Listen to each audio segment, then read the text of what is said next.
Welcome back, everyone. This is our study of Bill C-10. Now at committee stage after succeeding through a second reading vote. Here we are with this study. I'd just like to point out one thing.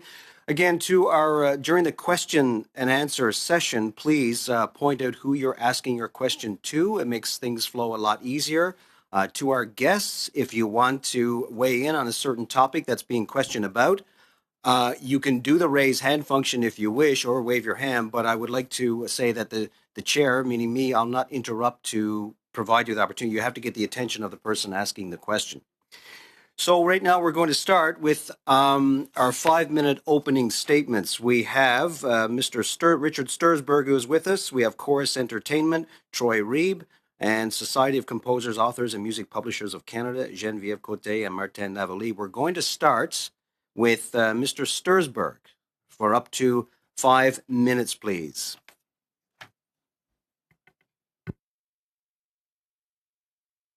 Well, good afternoon, everybody. Thank you for inviting me. Great pleasure to be here. My name is Richard Sturzberg. I am the author with Stephen Armstrong of The Tangled Garden, a Canadian cultural manifesto for the digital age. Here it is. We were honored to have our book shortlisted for the Donner Prize last year, which is given for the best book on public policy written by Canadians. The book deals with many of the issues that are before you with C10. I have worked in the broadcasting business for many years.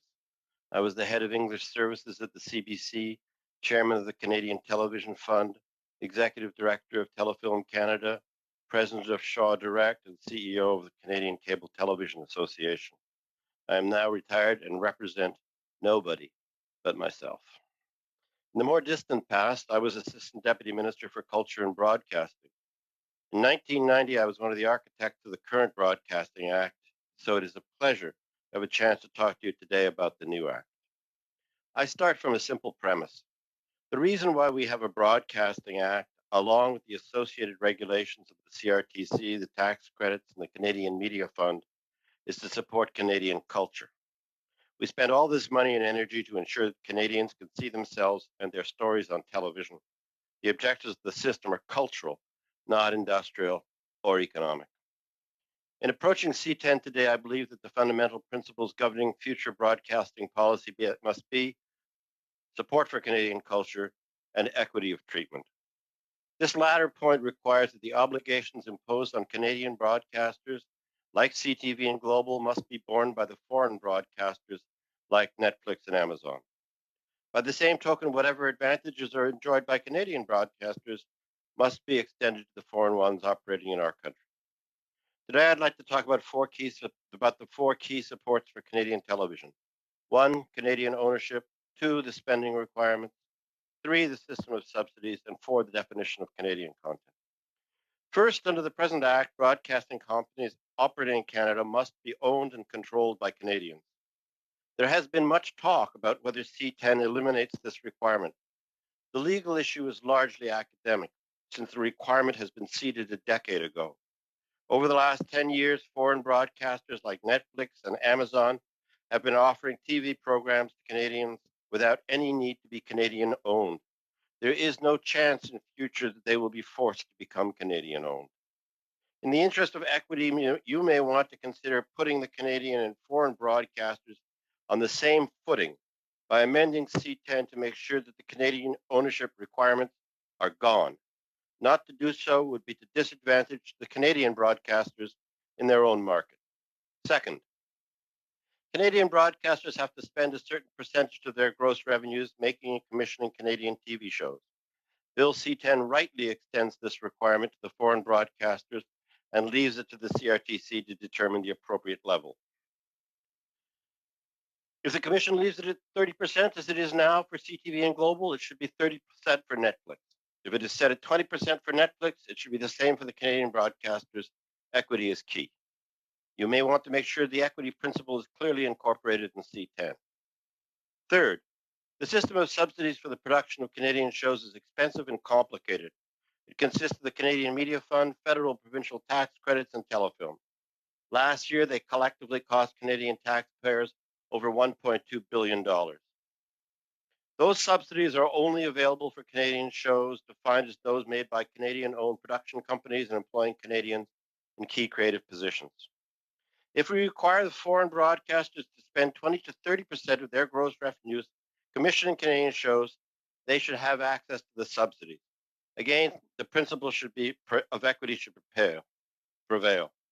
The subsidy system itself is fiendishly complicated and expensive to administer. The long-standing joke has been that Canadian producers are not experts in making shows, but in navigating the system. There has been some talk of collapsing Telefilm and the Canadian Media Fund into one organization to address the problem. This is not the best approach. It would be much better to wind up Telefilm and the Canadian Media Fund and transfer their financial resources into an enhanced tax credit. This would create a system that was dramatically simpler, more predictable, better attuned to changes in the market, and much less administratively expensive. The Tangled Garden estimate that this approach would save $60 million a year in administrative costs. You might want to consider amending C10 to make this change. Fourth, and finally, all of these arrangements hinge on the definition of what constitutes Canadian content. For decades, Canadian content has been defined on the basis of a 10-point scale where points are assigned to the creative talent involved in making a show. The problem is that so long as Canadians are employed, the show could be culturally completely foreign. It could be set in another country, featuring foreign characters and involving a foreign story. This has happened very often in the past. Toronto may be made to stand in for Chicago, while American characters struggle with losing their health insurance. And there's always been great pressure on Canadian producers to disguise the Canadian character of their shows so that they can be sold in the States, making them more profitable and easier to finance. Mr. Stursberg, I'm sorry, I have to stop you there. We're over 5 minutes. Perhaps you can work the next couple of paragraphs within the answers of through the question and answer period. I apologize. I hope so. I'm going to tell you how to reform the Canadian point system. I'm sure we look forward to it. We also have it in writing also, and I hear your book is good, so maybe we can get it from that as well.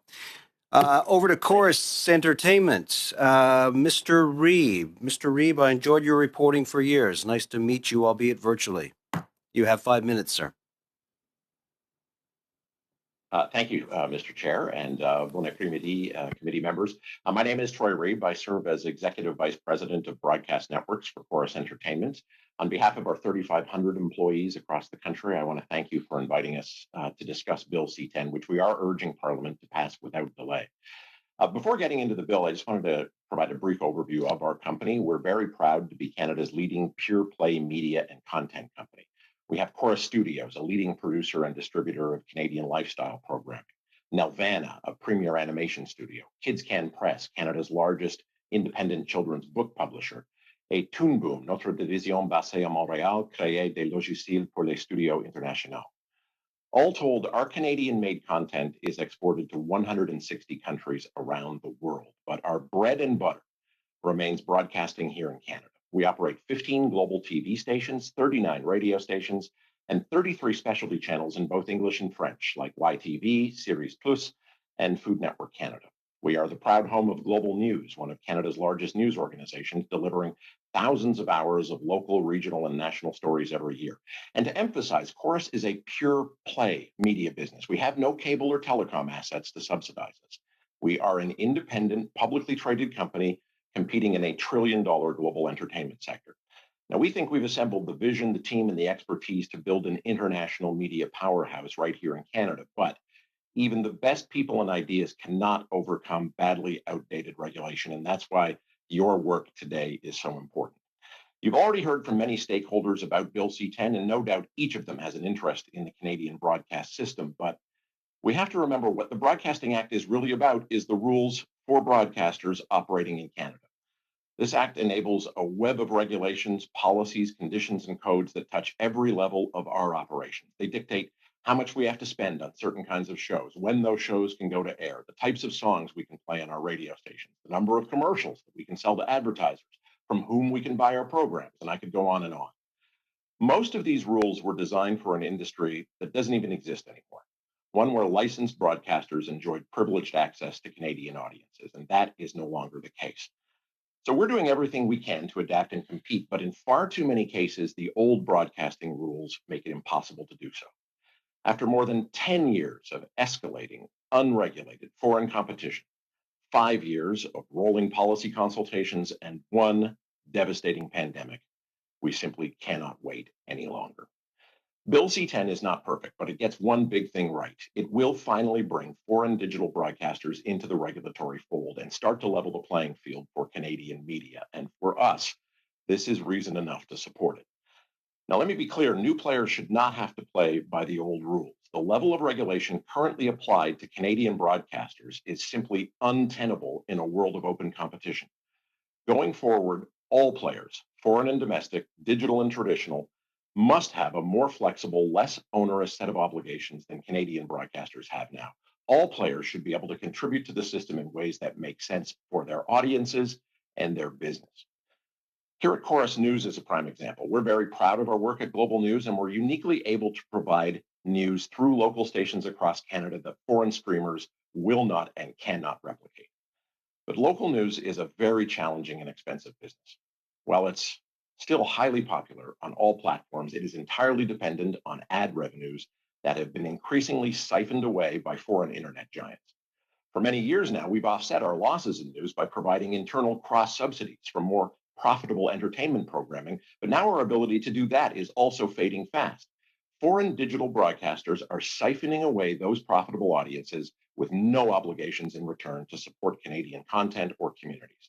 And if this continues, we will soon face some very difficult decisions, as other Canadian broadcasters already have. Going forward, news should not represent just one of our many obligations, but be recognized as our primary public service contribution. Giving us more flexibility to compete in other parts of our business will provide us a more sustainable way to cross-subsidize news in the future. Now, as I said, this bill's not perfect, and in our written submission, we will propose amendments to improve it. We're also strongly urging this committee not to amend the bill to empower the CRTC to regulate private dealings between broadcasters and producers. That kind of amendment would further benefit producers who are now enjoying record profits at the expense of Canadian broadcasters who are seeing record declines. The CRTC already rejected this terms of trade approach 6 years ago, and there is no compelling policy reason to reverse course now. In closing, Canadian broadcast policy has always depended on strong private broadcasters, and we want to continue creating Canadian jobs and serving Canadian communities. But we simply can't do that when faced with a regulatory environment that allows foreign players to scoop profits out of the country while leaving us as Canadians with all the obligations.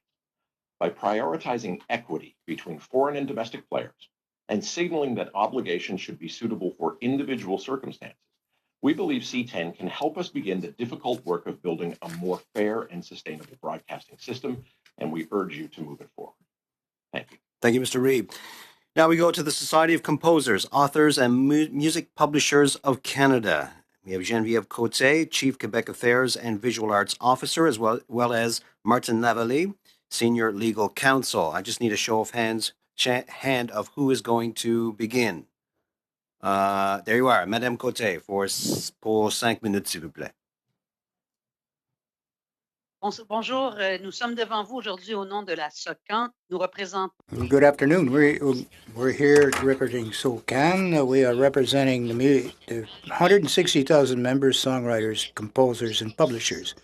In short, we grant licenses and collect the rights arising therefore, notably for traditional broadcasters, radio and TV, and digital audio and audiovisual platforms for the use of music as part of their business. Thereby, we see the two perspectives of the economy value of music, the value for the rights holders and for the music users. We felt it important for us to appear before you today to make a few points of clarification. From the outset, like many other players in the musical ecosystem, we welcome C10.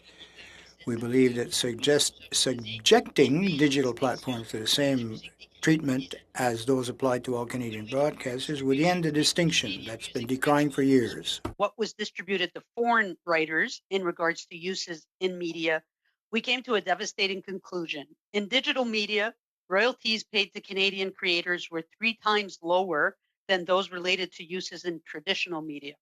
The average percentage for traditional was 33.9%, over the past 6 years, One moment, while please. in the Sorry, Madame Côté, we just want to stop for one moment, Monsieur Champoux. Je suis vraiment désolé d'interrompre Mme Côté, mais quand Mme Côté a passé en anglais, on n'a pas eu la traduction. When Madame Côté spoke English, we didn't have any interpretation. Do you want to try, Madame Côté? Can you start that? You're reading from a prepared text. Could you read the first sentence just to clarify with our interpretation, please, in English?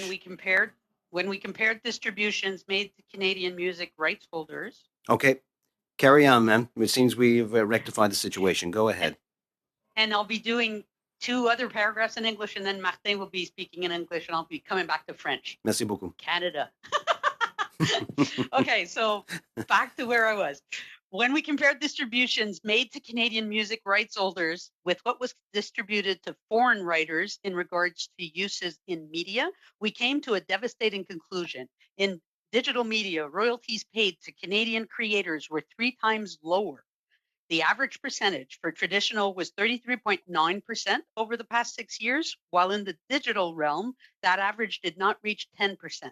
Even more alarming, when we focused on audiovisual media only, the average percentage of royalties paid to Canadian writers for uses remained over 30%, but slid to a meager 6.8% on digital platforms. That's almost 5 times less.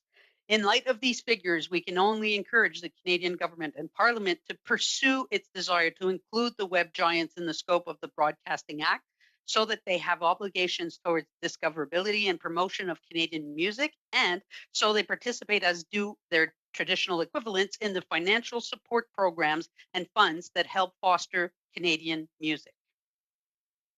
And SOCAN deals primarily with copyright issues as well, so we pay particular attention to any modification to the Copyright Act that would affect the rights of our members or play a disruptive role in our negotiations with users.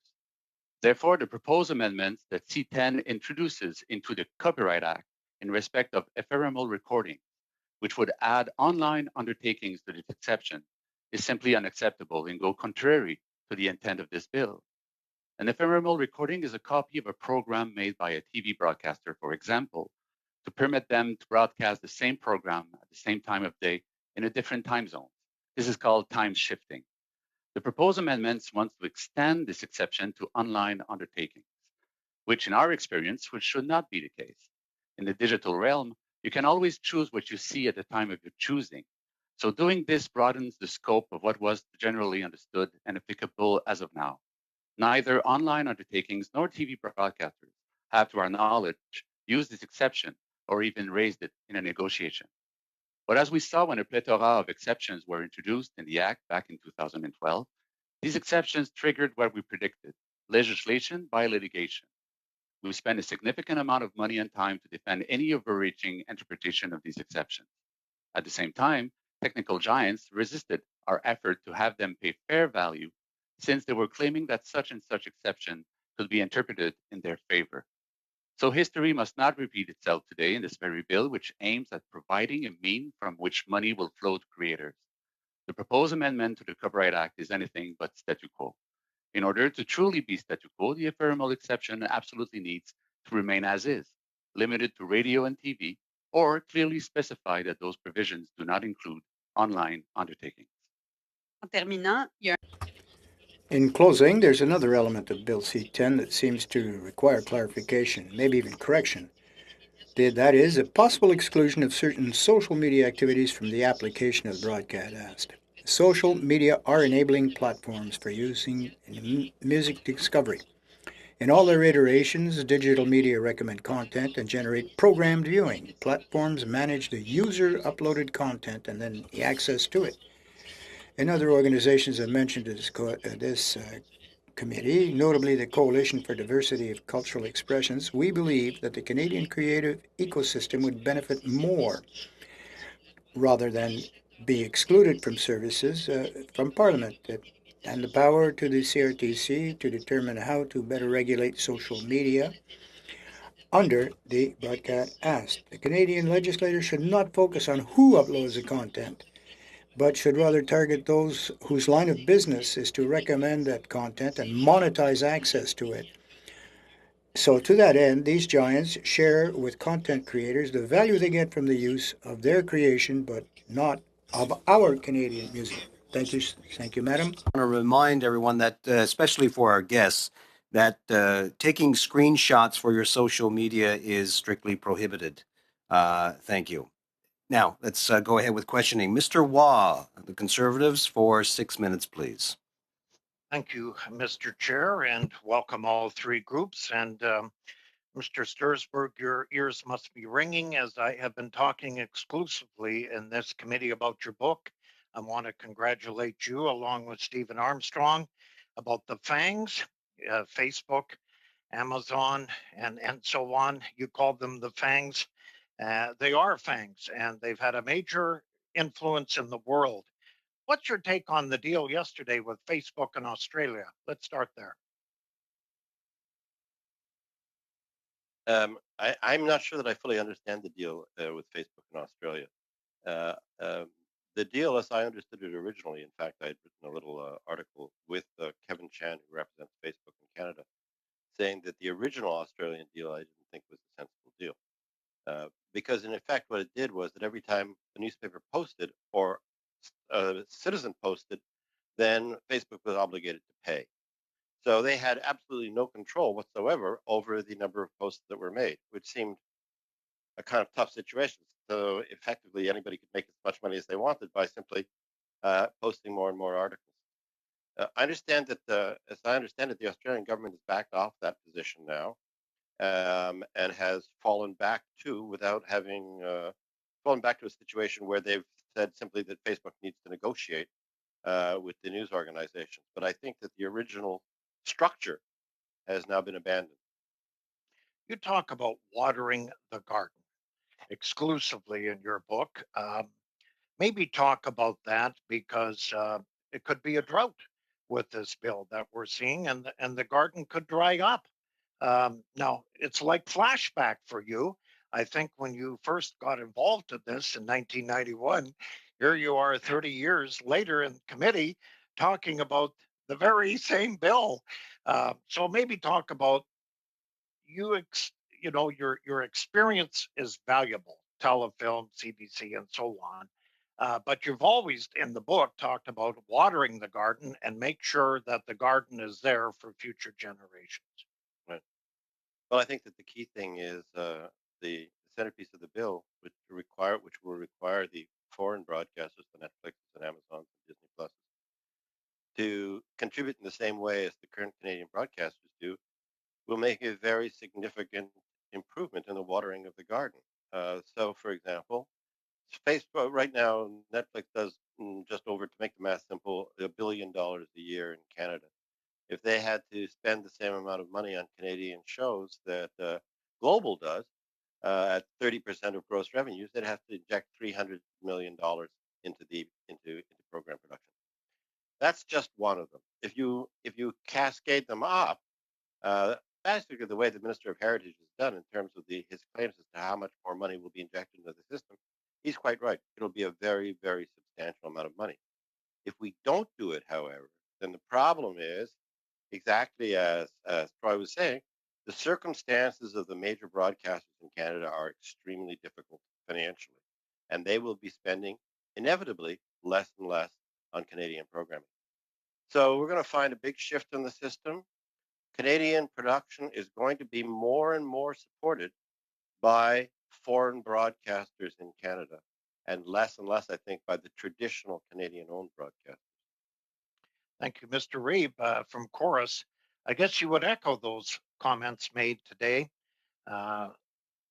because we've talked to you before, but Mr. Stursberg is pretty well singing your tune here in committee today. Would you not agree? Yes, I mean the real risk is that the amount of Canadian production will just continue to decline with the revenues of Canadian broadcasters if these foreign-based internet broadcasters are not brought into the system. They continue to take advertising dollars out of the country. They continue to take audiences out of the country.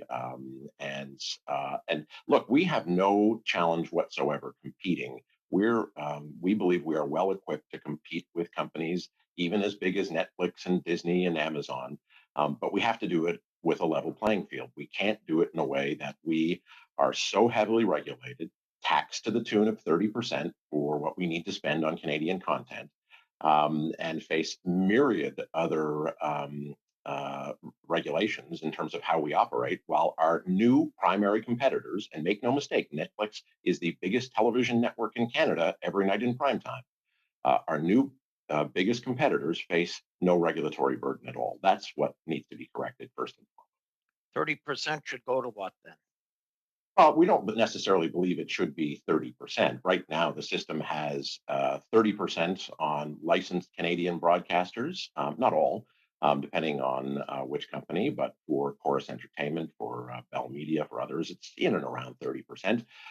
Whereas the foreign broadcasters who are coming in through the internet have a level of 0. We think the right balance is somewhere in between. If you're going to bring one up, then certainly you can bring the regulations down on the Canadian players, give us more flexibility to be able to compete on an international scale, and offset some of what the producers would worry they might lose in the short term from Canadian broadcasters by providing them much more from the internet broadcasters. Thank you. I'll go to the SOCAN group. And Mr. Wall, I warn you, I got about 30 seconds to go here, so Okay. go ahead. Madame Cote, you were the first in this committee to mention that digital media 3 times lower that they pay for rights, and I want to thank you for that. Nobody has said that in the month or so that we've been doing this. And then 5 times you mentioned also in the Copyright Act. So I want to thank you. That's a big difference between, what music rights go for and what digital groups are going to pay for. So just for clarity, it wasn't what they pay, but rather what Canadian creators get out of what they pay. Okay. Just to make sure that we've got that cleared. Quite a difference. I'm sorry, though, I'm going to have to end it right there. I apologize. Thank you. Ms. De Bruzen for 6 minutes, please. Thank you, Mr. Chair. I'd like to begin by posing a question to everyone just quickly. So we can start with Mr. Stursberg, kind of do it in the order that you did your first presentation. How urgent do you believe it is for us to actually pass this piece of legislation? Well, as far as I'm concerned, it's years past due. For all the reasons that Troy's talking about. I mean, the endless loss of advertising revenue, which has been in fact accelerated as a result of the... Mr. Stursberg, I apologize. I don't mean to break up your train of thought there, but can you hold the microphone closer to your mouth? Our interpreters are having some trouble hearing you. You're a bit low. Thank you. Sure. Is that better? I want to try it again. Sure. I think it's past time. I think we found ourselves in this crazy situation for 10 years now, and as Troy was saying, this level of unfairness is completely corrosive to actually the production of Canadian shows and Canadian culture, and so the faster you can move it, the better. Great, thank you, Mr. Reeb. I would agree. The situation is urgent and it's dire. We've seen the ongoing degradation of employment levels at local broadcasters across the country. This isn't just about companies like Chorus, Quebecor, Bell, Rogers. This is about small broadcasters across the country who continue to lose advertising dollars to companies like Facebook and Google, and continue to lose audiences to companies like Disney and Netflix. That is not sustainable when we are putting significant revenues and taxation on Canadian broadcasters that are not applied to the foreign. Et Madame Côté ou Monsieur Lavallée?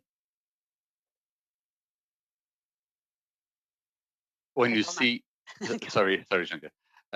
When you see the time it takes, usually when you want to introduce a new act or a new law which is favorable to mostly the person who are around the table right now. So I would agree with my colleagues that we want this bill to go forward. We supported it. There may be some amendments that could be brought to it, but the urgency is there, and the intent of the bill is something that we fully support. Thank you.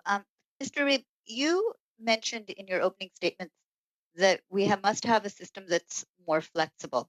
I was wondering if you could tell me a bit what that looks like to you. Certainly. I think that inside of the regulations that we face, are myriad other sub-regulations around the kinds of content that is prioritized in the system. There's a category of content called programs of national interest, which includes dramas and comedies, and documentaries, but it doesn't include the kinds of shows that we've shown ourselves to be very adept at making and selling in the world market, like lifestyle programming, where we've created a great system of Canadian stars and been able to have stars like the Property Brothers, Brian Baumler become stars internationally. And that favoritism inside of content categories, as well as the inability for us as a broadcaster to hold the rights to market our content internationally and still be able to take advantage of the kinds of tax credits that are available to the producers, that just layers on extra complexity and reduces our competitiveness. It's not that we don't believe we need to have obligations put on Canadian broadcasters, and we are prepared to accept obligations. We just can't accept all the obligations. Some of that has to be transferred to the streamers. Thank you. And Mr. Stursberg, I'm sorry you just moved on your screen to a different corner. I lost you. There you are. I was wondering, what would you say? Some critics have said that this bill would reduce choice or increase costs to consumers. What would you respond to that? Well, I don't think it reduces choice. I think it increases choice. What will happen is when the streamers are obligated to pay in the same way that that Global and Chorus is obligated to pay in terms of the development of Canadian content, you'll have more Canadian content. You'll have more choice by way of Canadian shows, not less. So I frankly don't understand the argument. And I think precisely what we want to get here is more choice for Canadian shows. I just maybe pick up one small thing that Troy just said. One of the things in which programming is also treated differently, we have this collection of subsidies that we have for television shows. The most valuable subsidies go to documentaries and to drama.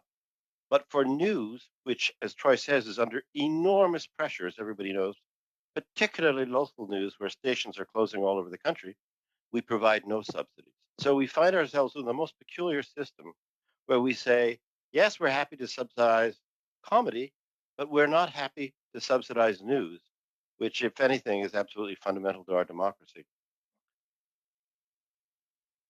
And indeed, the irony is that we've said we'll give subsidies to the newspapers, but not to the television news operations.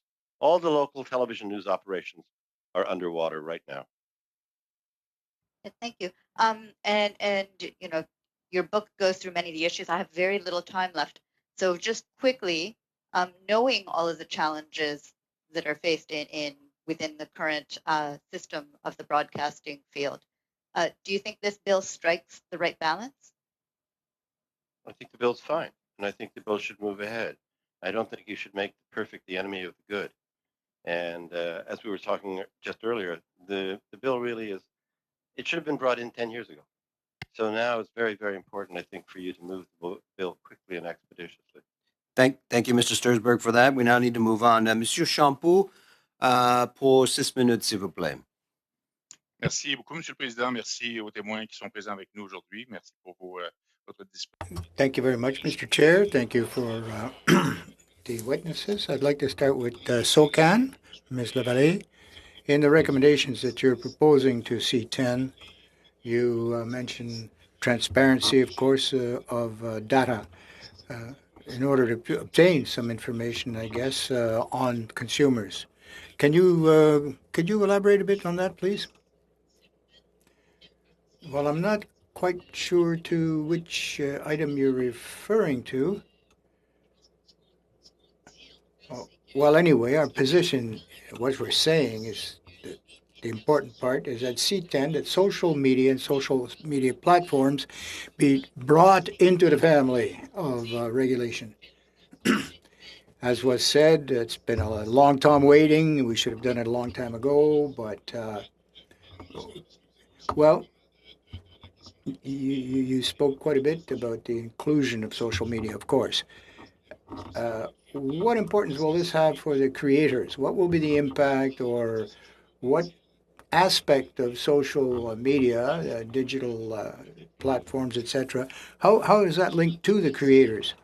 Well, I feel like passing the floor to Martin to indicate what this represents for SOCAN, the whole issue. Well, in a general way, Mr. Champoux,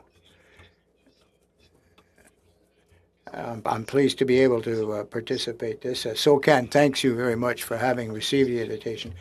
We find it's very important for the creative group because whether it's social media or any ISP providers, for example, platform providers, the information is very obscure. It's very hard to get hard data about who uses what use they're put to, and for various reasons, of course, confidentiality, privacy laws, or other, we'd like to actually get a hold of the actual numbers of who's using what, with real numbers. I mean, it must reflect reality out there. And we want to ensure that all applications or uses be authorized, be legitimized. Transparency in regards to freeze up.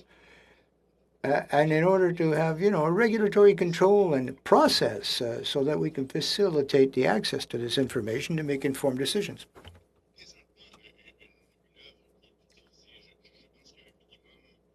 Currently, I think there's a certain standard for it. It has to be a certain amount of time before a creator gets copyright revenues. You're absolutely right. 30 seconds. It has to be 30 seconds as sort of a proxy for has been used. Okay, thank you. Mr. Reeb from Chorus. You're talking about the competitiveness of Canadian companies on the international market, and I think you're quite right. You have a good stance on that.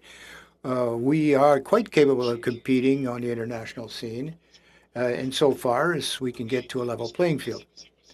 Do you think it's possible to get there, protecting Quebec culture, Canadian culture, and arrive at international competitivity? Can we obtain both objectives?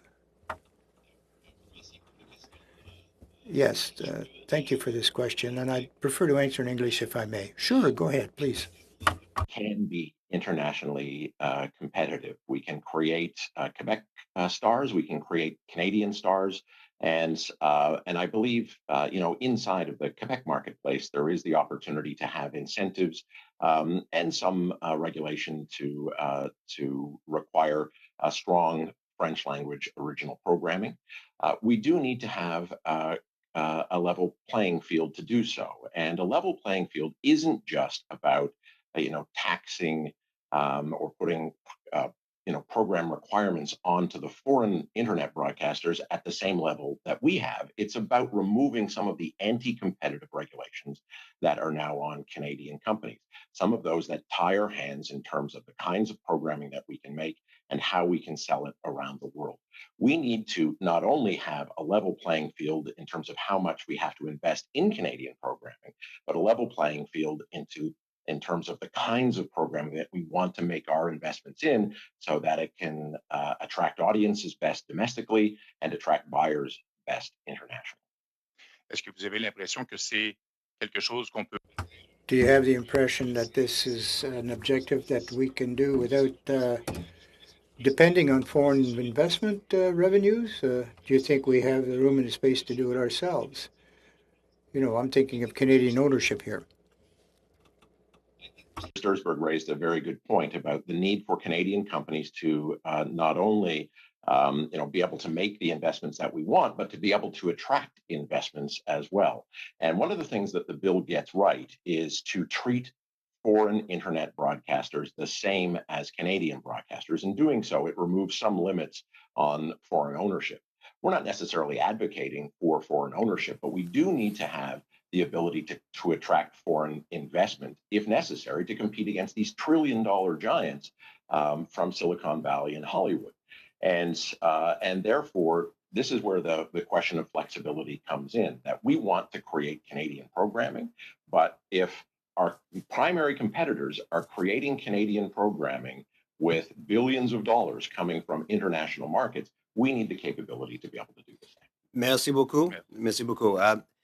Madame McPherson. Thank you very much. Ms. McPherson, please, you have the floor.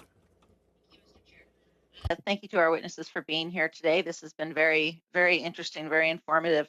I did want to just start off by passing the microphone, I guess, over to Mr. Stursberg. Mr. Stursberg, you were interrupted during your initial discussions about the Canadian content proposals that you would put forward on how we determine Canadian content and how we could fix that system. Could you elaborate or perhaps finish your comments on that? Sure, I'd be happy to. So what we have is an employment-based system right now. It's a 10-point system. You get 2 points for a director, 2 points for a writer, 1 point for each of the lead actors, and so on. So it's a system that's designed. We say what a Canadian show is. It's a Canadian show is something made by Canadians. That's what it is. So it's a kind of employment-based test. Now, the problem with this test is you could have a show that was made completely by Canadians, which has nothing to do with Canada. Could be about a completely different place. And in fact, it's interesting it tells none of our stories and it shows none of our people. And this has been historically the case, where Canadians have made shows, but they've often disguised Toronto for Chicago or whatever it happens to be. Even like if you take something like Schitt's Creek, which is enormously successful and brilliantly done comedy, you would never know for 1 minute that was Canadian. You wouldn't know it. There's no reference to the people being Canadian. There's no reference to the setting being Canadian. Now, as more and more of the money that finances Canadian shows comes from essentially big foreign broadcasters, the danger of this happening more and more, it seems to me, increases. So what I think we should do is we should use the UK point system. And the UK point system is not an employment-based system. It's a culturally based system. So what they do is, as very briefly, they have a 35-point system, and they call it themselves the cultural content test. So if you get points for if it's set in the UK, it has British characters, British subject matter, British creativity and heritage, et cetera, et cetera. Of the 35 points, or only 8 points are based on the creative team. Now, what it serves to ensure is it serves to ensure that when you're spending what is in effect public money, whether it's money that's derived from tax credits or from the Canadian Media Fund, or the money that the broadcasters are obligated to spend, that you're going to get shows that are genuinely about us. In the same way as the British system ensures that the shows that are made with British taxpayers' money are genuinely British. Now, the interesting thing is the British system has not in any way reduced the attractiveness of British shows. In fact, the British export more cultural product now than they did before the system was put in place, and they export 6 times as much cultural product per capita as we do in Canada. One of the things that Netflix has done, which I think is really interesting, is it has shown that there is a market for shows that are distinctively culturally distinct, so that even the big shows now on Netflix like Lupin or 10%, which are French shows that are completely French, you know exactly where you are. You're in Paris. It's even with French stars. These shows are successful.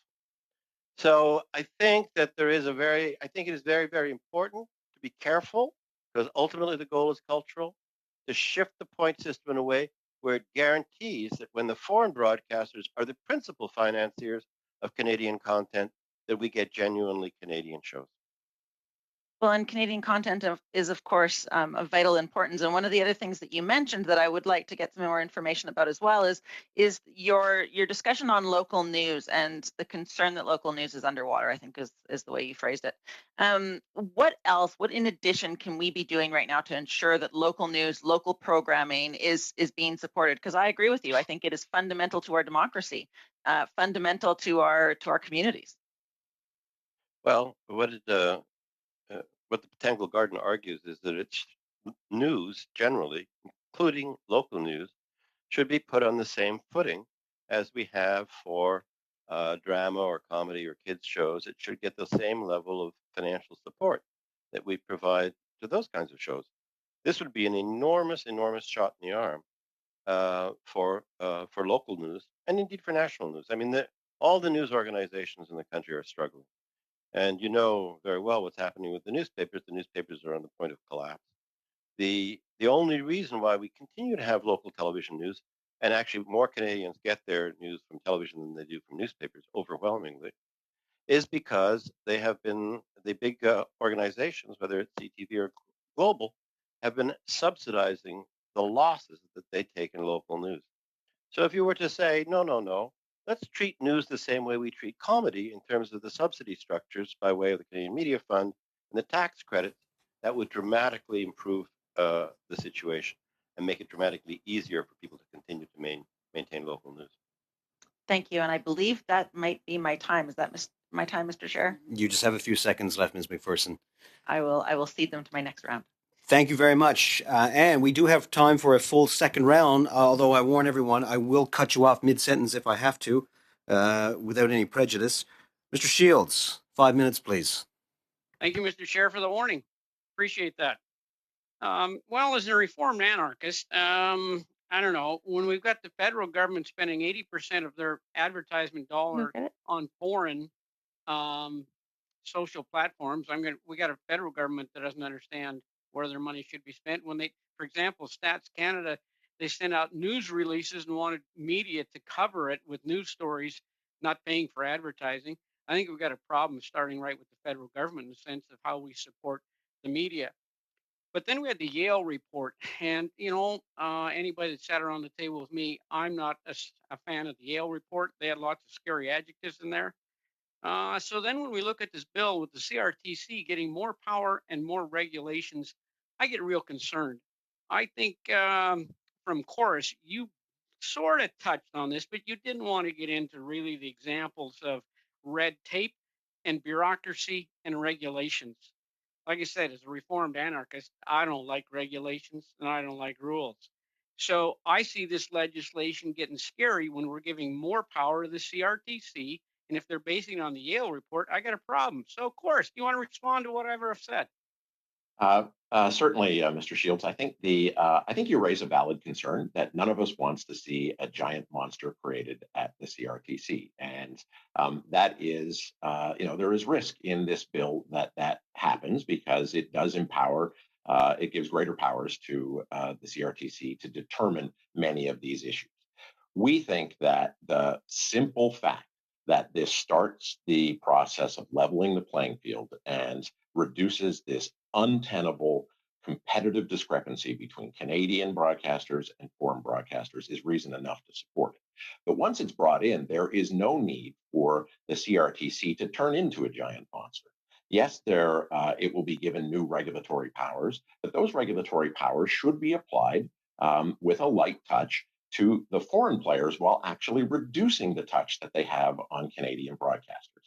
As we said before, if you've got a situation where you've got Canadian broadcasters with this 30% level of required spending and foreign broadcasters at zero, there's no reason they can't somehow meet in the middle without having to increase the overall regulation level of regulation in the system, because we find that the current level of regulation as an operator reduces our competitiveness not only domestically but internationally.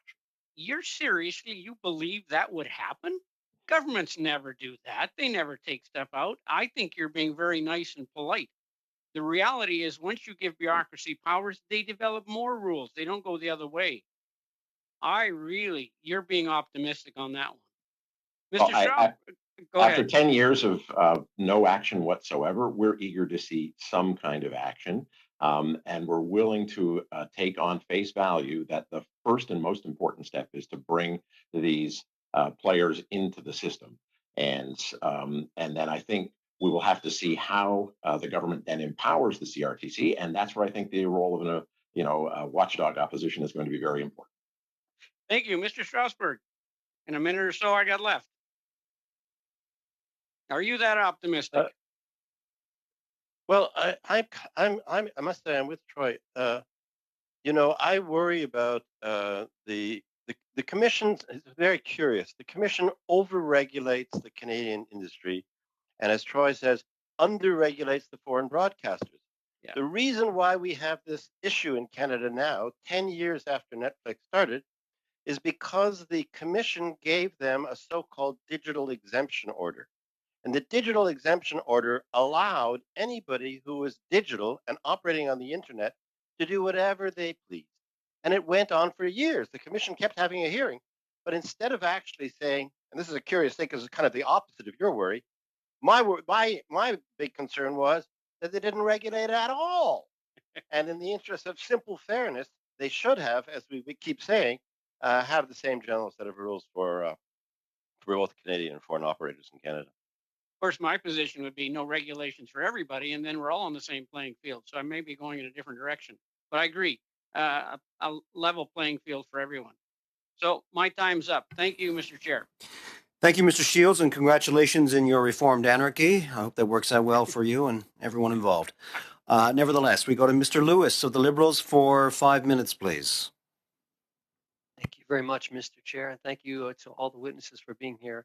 I'll do my best to get to everyone, so I'll keep things quick. I wanted to address at first maybe Madame Cote from SOCAN. You know, we all know that the future of music is streaming. It's just too convenient for listeners, and it's too profitable for some to ever think that anything's going back. So, real world earnings on recorded materials have dropped, and you gave us the numbers how significantly they've dropped. And right now, all that's left for a lot of these artists is live performances and licensing of their music to commercials, movies, and TV, plus the streaming. And we all know that live performances are gone right now. Every stage in the world is dark. So really, the share of revenue that has been lost is overwhelming for the creators in that field. And when most of the discussion are about the platforms will continue to change. They're changing and can keep changing. So the legislation that we have has to be able to support these changes and into whatever's next. So I know that the foreign internet broadcasters, they're increasing their revenues through subscriptions, through advertising, but the fraction of the royalties that these creators are making, it's not even trickling down to the artists. We're talking fractions of a cent, and we all know this. So what is in C10 that we can do, or what else can we do to strengthen C10 to support those creators who seem to get less and less of the pie as it's divvied up? Thank you for your question. I think, as we've mentioned in the brief, bringing them into the realm, social media included. I'm sure you all have heard of the TikTok hits these last few months. That's the social media, and if we don't bring them in, then they can do what they want and not promote and not add some discoverability to our content. And the less it's consumed, the less Canadian music is consumed, the less Canadian creators will see money trickle down. The other thing is, we were talking about how programs and the point system and all of that. It wasn't mentioned that Canadian intellectual property is very important, should be important, and making sure that the stories or the music is Canadian. That would make a big difference for creators, all of them. Just to add on to that, you mentioned discoverability and tracking. Are other nations, there are examples that we can do, or can we work together with other nations? Because we're talking about companies that are international by definition. There are some talks, as I'm sure you know, in Europe. We and the Minister Guilbeault is is trying to circle with everyone. I guess the European model is the one that we know the most, and we'll see where that takes every country. But because it's not, there may not be a model out there yet, doesn't mean we can't be the leaders that we were when we put together the Maple system. Let's think together and let's do this. Fair enough. I do appreciate it. I wish I had more time. I did want to pivot to Mr. Stursberg. I appreciate it. You started to talk about this. We ran out of time, and I was going to ask you about the digital media exemption order, how that's been a loophole. And sometimes people are saying that 30% rule possibly, or whatever the percentage might be of gross revenues that they had to be spent on Canadian content. but we're not talking about physical ownership like we did back in the day of companies that they have to divest businesses of Canadians in Canada to Canadians. Can you explain how that digital media exemption order can be closed to include our foreign internet giants? Sure, it's easy. I mean, basically, what you would do is you have the powers under the Act to make a direction to the Commission.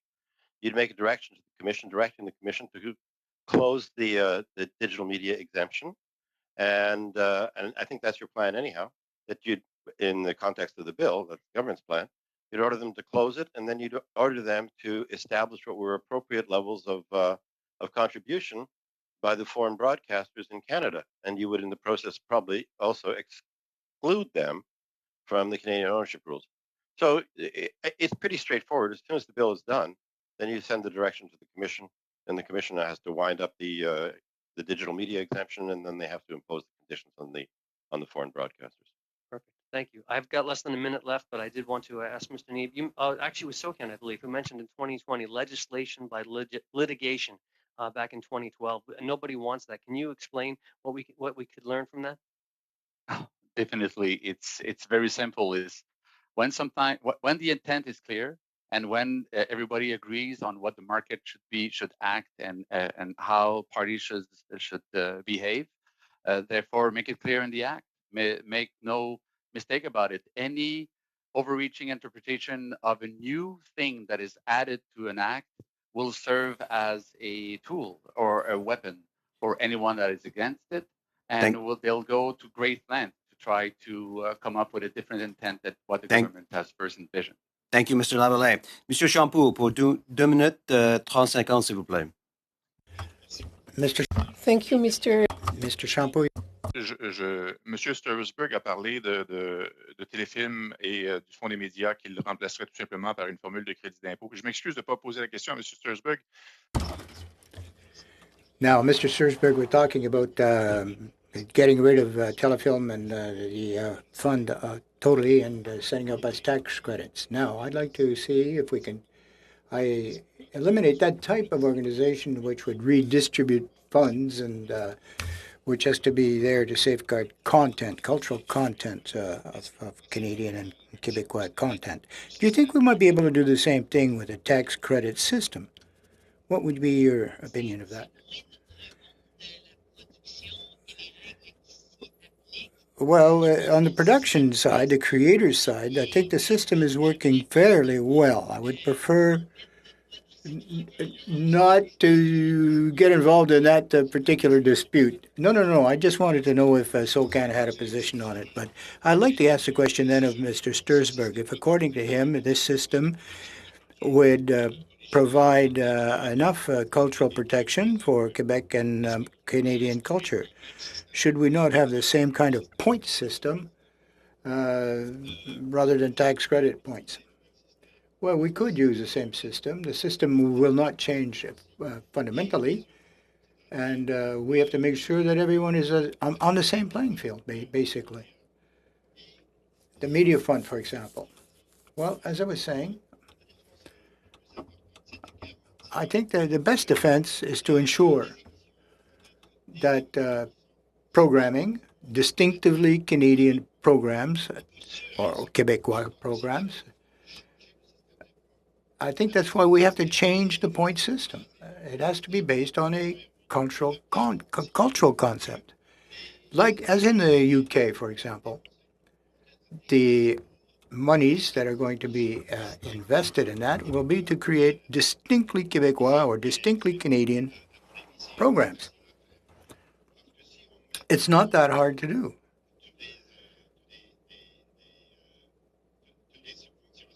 If we take a look at all the various subventions and grants and so forth, the support, and put it all together with a tax credit system, we're going to have a much more efficient system.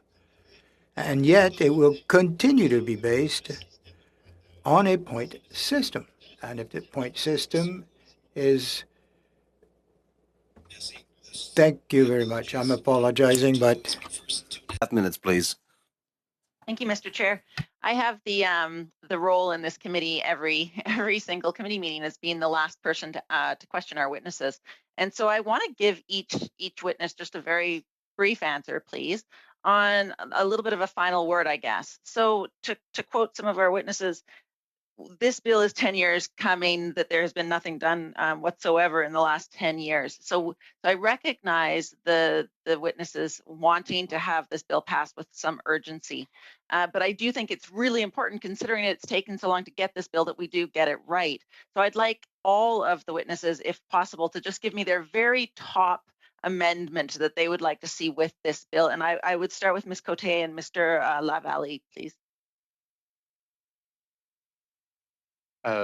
Donc, si vous permettez, les deux choses les plus importantes à faire. So, if you'll allow, the things that I find top priority, if you will, would be the inclusion of social media platforms, because they are broadcasters just as any other conventional, traditional broadcaster. And secondly, ensure that we do not extend the exemption order, for example.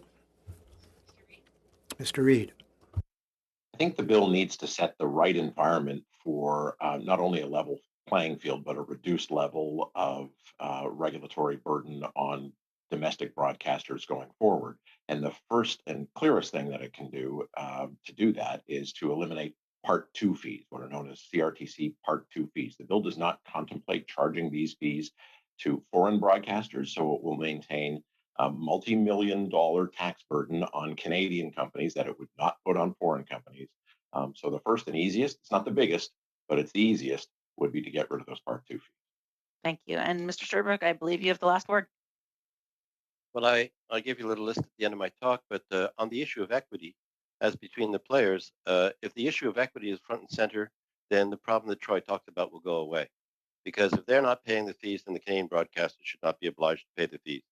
If Canadian broadcasters are obliged to pay the fees, then they should pay the fees. So the principle of equity needs to be enshrined in the law. And the other thing I would say is, I deeply believe this, that the Canadian content rules, if we're going to be dominated by foreign broadcasters, it is absolutely essential to change the Canadian content rules to make sure we have distinctive content, whether it's in French or in English. Thank you, Mr. Stursberg. And I'll leave it at that. You do indeed have the last word. I want to thank our guests for this first hour of testimony. Geneviève Cote, also Martin Lavallee from Society of Composers, Authors, Music Publishers of Canada, also known as SOCAN. And from Chorus Entertainment, we had Troy Reeb and Richard Stursberg, president of Algis. Thank you so much. Colleagues, we take a break for our next round of testimony. Merci, tout le monde.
I just scared everybody in this room. I apologize.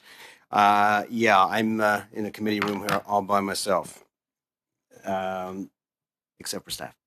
Thanks everyone for joining us again on our second round. This is our look at bill analysis of Bill C10. Before we proceed with clause by clause, I'd like to introduce our guests at this time. They were from the Fédération de Télévision Communautaire Autonome du Québec. We have Amélie Hines. I hope I pronounced it correctly. She's a Director General, accompanied by Catherine Edwards. From Netflix, we have Stéphane Cardin, who's Director of Public Policy. And from Rogers Communications, we have Pam Dinsmore as Vice President, Regulatory Cable, Susan Wheeler, Vice President of Regulatory Media. So, as we've mentioned, you get up to 5 minutes. I'm going to be a little bit strict because I'd like to get a couple rounds in. And in saying that, following that, we get into the questions. So, let's start out with the Fédération, and you have up to 5 minutes, please. And I believe... Ms. Hines, I think you're starting. If you could correct me on the pronunciation of your last name to begin with, that would be great. Merci, Monsieur le Président. Donc oui, Amélie Hines, simplement. Yes, Emily Hines is my name, and thank you very much for inviting me here today. It's a pleasure to be able to appear before the Standing Committee on Communications here. First of all, let me introduce you a little bit to community television in our country here. We've been in existence for over 50 years. In Quebec in particular, there are over 70 stations across the country, all independents, up from over 30 more in the rest of Canada. And we feel that that's not very much compared to what there is in Quebec. There were over 300 before the 1990s, but because the lack of specificity and guidelines for the sector, they slowly faded away as the CRTC and other regulations came into play. On average, we produce 6 hours of original programming a week, a third of which is dedicated to information and news, which is a lot.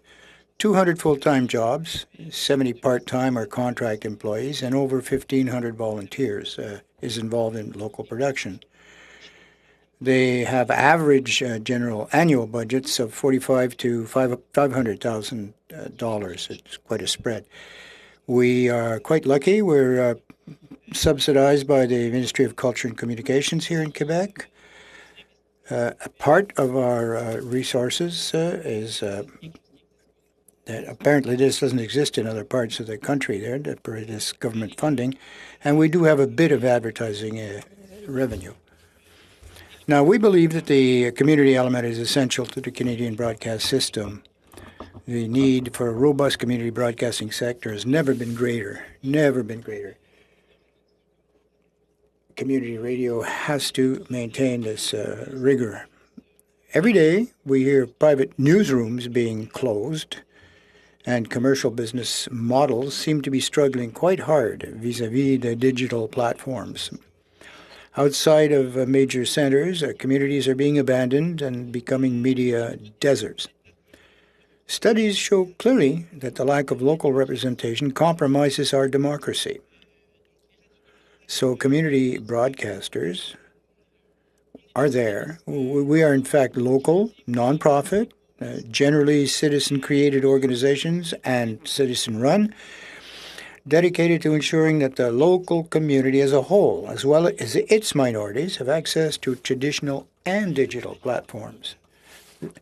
They're part of the community on the long term. They work together over long term. They provide visibility to local businesses, community organizations, sports organizations, local artists, craft people, educational institutions, and local, municipal, or regional governments. They wouldn't have a voice in the national or regional media were it not for community-based model. The model is efficient, it's effective, it's sustainable. And I think that we produce content, quality content, that is a fraction of the cost of private enterprise. Not only do we meet the needs for local programming in the Canadian media, we also have assets to ensure that broadcasting system remains inclusive, responsive to the needs of Aboriginal people, PWD, people, and all other minorities. So to achieve our mission and reach our maximum potential, we've made some recommendations to the new broadcasting law. So that's it for now. Thank you very much. Thank you very much. Maintenant, c'est au tour de Netflix, Monsieur Cadet. Vous avez 5 minutes. Membres du comité, merci de Members of the committee, thank you very much for the opportunity to address you today. this 10th anniversary in Canada. We're grateful that over the last decade, around 7 million Canadians have welcomed us into their homes. We filmed our first series in Canada in 2012, and our activity has grown ever since. In 2017, we signed an agreement with the government to establish Netflix Canada under the Investment Canada Act, which enabled us to hire Canadians directly. In return, Netflix made substantial commitments, including to invest a minimum of $500 million over 5 years in production activity across the country. Canada is one of our top production countries globally, and since 2017, we've in fact invested more than $2.5 billion here. Cette activité de production comprend nos... This includes our original series and films. Also, collaborations with independent producers and broadcasters in both English and French. And we continue to acquire series and films. Most recently, we can find that in Le Guide de la Famille Parfaite. Netflix is also contributing to the vitality and competitiveness of Canada's audio-visual industry through long-term leases for stages, with collaborations for leading animation and VFX studios, and the hundreds of vendors with which we work across the country. News about our plan to open an office and hire a dedicated content executive in Canada. Netflix is excited to expand our connections with the Canadian creative community and to continue strengthening our local work and partnerships. Our track record over the past decade is clear. Netflix is committed to Canada, and our message to you is equally clear. We will continue to bring Canadian stories to the world. We understand policymakers must consider the nature of contributions from all players in Canada's entertainment ecosystem. To the extent that C10 aims to create a flexible framework that will enable the CRTC to tailor conditions of service applied to online undertakings and to recognize the different ways that online services contribute, we think such an approach makes sense. But simply imposing the regulatory obligations of licensed Canadian broadcasters onto online entertainment services would not be an appropriate approach to ensuring contributions from this otherwise vibrant sector. Services like Netflix do not perform the same roles as traditional broadcasters, nor do we have the same content strategies. Nous aurons l'occasion de discuter davantage de ces questions. We look forward to discussing these issues before the CRTC public hearings at the appropriate time. For the time being, we note our concerns with approach that would impose a uniform 30% Canadian programming expenditure requirement to the Canadian revenues of online video entertainment services. Such a approach would not create a level playing field, nor would it be fair or equitable. Netflix seeks no regulatory benefits, nor do we offer news or live sports programming the categories that enable Canadian broadcasting groups to meet the majority of their spending obligations. An overly burdensome regulatory framework could result in reduced choice for Canadians. As new global services are launched, some may decide not to enter the Canadian market at all, while others may avoid regulation by providing their content through a Canadian intermediary instead of setting up here. Le gouvernement a indiqué son ambition de créer un secteur des... The government has stated its ambition to create a world-class communications sector for Canada and highlighted the importance of enabling and promoting Canadian culture, thereby contributing to economic growth and safeguarding the interests of Canadian consumers. Build a well-balanced, forward-looking, and resilient model. Let's acknowledge the contributions of each participant in the system and enable them to play to their strengths for the benefit of Canadian stories, workers, and consumers. Thank you, Mr. Chair. I'd be happy to take your questions. And thank you, Monsieur Cardin. Good to see you again, and thank you for your testimony. We now move along to Rogers Communications. Ms. Dinsmore, Ms. Wheeler. Can I see a hand who wishes to begin? Ms. Dinsmore, you have up to 5 minutes, please. I believe you're on mute, ma'am. Sorry.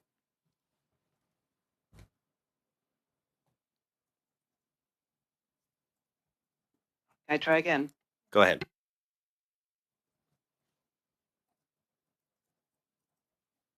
Yes, please proceed. No, we're not hearing. We're not hearing you at this point. Do you want to check to the bottom left of your screen where you have the microphone to see if you're on headset? Okay. Go ahead. Say a few words. Hello, hello. Yeah, that's great. Thank you. Please proceed. You got me back? Okay. Mr. Chair, members of the committee, can you hear me? Yes, we can. Okay. Thanks for inviting us here to discuss Bill C-10. My name is Pam Dinsmore. I am Vice President, Regulatory Cable, and with me is Susan Wheeler, Vice President, B2B Distribution and Regulatory for Rogers Sports and Media. At Rogers, we are committed to leading our industry in broadcasting innovation, as well as in celebrating and amplifying Canada's culture and identity. We provide platforms for a diversity of voices and deliver rich local content that engages Canadians across the country. Through our 54 radio stations, 7 local city TV stations, 5 Omni-branded multicultural and third language TV stations, and our Omni regional service, we entertain and inform citizens from Medicine Hat to Waterloo, Gander to Victoria. Across our cable footprint in Ontario, New Brunswick, and Newfoundland, we have 30 community TV channels that provide Canadians with coverage of local events and community issues in both official languages. Through these local outlets and our Sportsnet branded channels, our celebration of community and sport brings Canadians together, transcending gender, age, and ethnicity. We welcome Bill C-10's proposed reforms and urge all parties to work towards a swift passage of the bill, notwithstanding any amendments that may need to be made. We also believe more needs to be done, and quickly, to address the immense disruption happening in Canada's media ecosystem that has put Canada's private broadcasters at a distinct structural disadvantage. This is especially true when it comes to producing national and local news programming, which plays an increasingly important role in democracies as newsrooms shrink and disinformation proliferates across multiple platforms. Above all, we would like to leave you with an understanding of how profoundly our business model has shifted since the current Broadcasting Act was introduced 30 years ago. The internet has, over the past decade, turned the economics of broadcasting upside down. Foreign digital competitors operating without oversight or regulation have undercut revenues, splintered audiences, and driven up our operating costs. The legislative and regulatory frameworks governing broadcasting in Canada have not kept pace with these changes. In fact, they have disadvantaged Canadian broadcasting companies who compete with foreign streaming services, which have no regulatory obligations. To address this,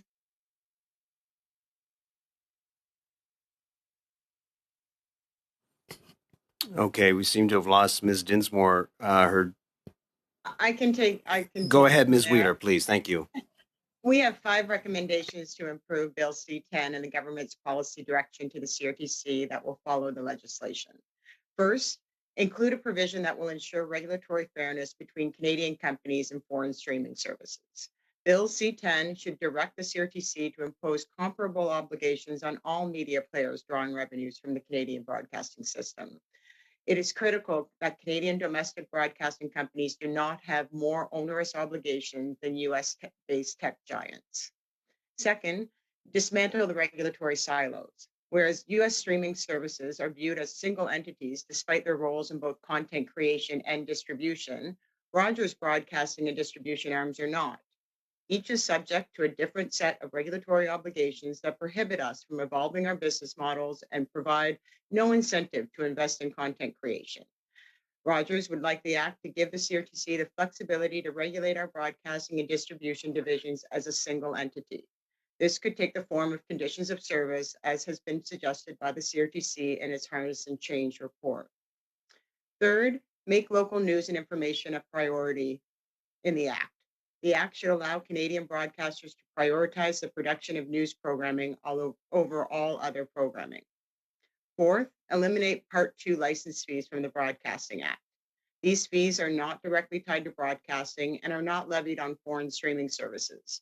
The current bill proposes to keep these fees for Canadian broadcasters while letting the US streamers off the hook. We think that is simply unfair. Fifth, provide stronger protections to combat online content theft. If steps are not taken to address illegal online streaming, the objectives and debate around C10 will be moot, as the Canadian content ecosystem will fail. Detailed amendments to implement these recommendations will be available in our written submission to the committee. Thank you for your time and look forward to your questions.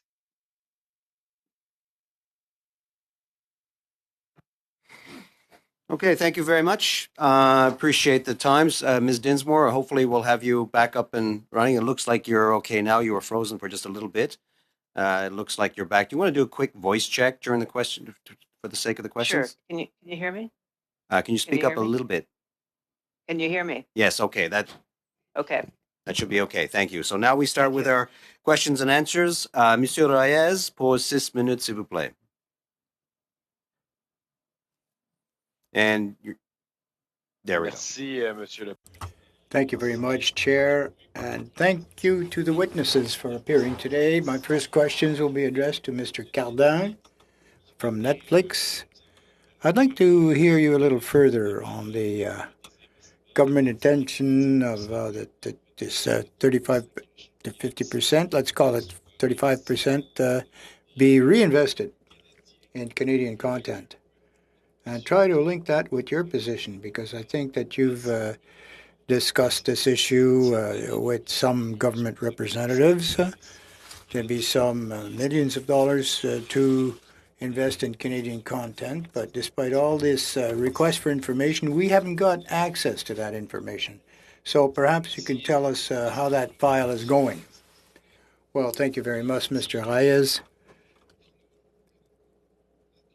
As we mentioned in our introductory comments, we do seek greater flexibility, more flexible framework, as is proposed by Bill C-10 on the 3rd of November last. However, when the bill was tabled, and following after some certain other discussions with the department, we sort of suggested the obligation that this Canadian expenditure requirements should reflect a little bit, should be imposed perhaps the same to foreign participants as Canadian ones, maybe 35–40% for the online platforms particularly. We're quite prepared to contribute our share and benefit, of course, from the regs, but we want it to be equitable. The services we're offering is entertainment, a series of films or documentaries, longer documentaries, family entertainment. We do not do news, we do not do sports, and we feel that the percentages that were mentioned are not appropriate. They're not justified. Okay. You announced $2.5 billion invested in Canada as Netflix. And, as a percentage of your revenues, I think that might be more than the 30%. So you seem to be stressing that the way that the government is calculating its numbers is not giving you a fair shake for the investments you make in Canada. So what's the issue here? Is it your business model that is difficult to understand, or is it a miscomprehension on the part of the government on your reality as broadcasters? Well, I think that the main difficulty is that of a definition of Canadian production, Canadian content, if you will. For a full-length feature, which is in decline now, but we had one that was created completely in the Laurentian area with a completely Quebec cast and crew. The whole thing was a Quebec production, and it didn't qualify as a Canadian production, given that Netflix financed it completely. So it's not a matter of percentages, but it's based on what percentage of what exactly. C10 as a bill, we still have to see a certain number of regulations, I think, which will stem from the policy changes involved in that, and perhaps directives to CRTC. I think we need a revision of the criteria or the parameters that make a thing a Canadian production. So if the rules and the parameters or the criteria of what you invest in Canada should be calculated as Canadian content, even if you contribute 100% of the cost.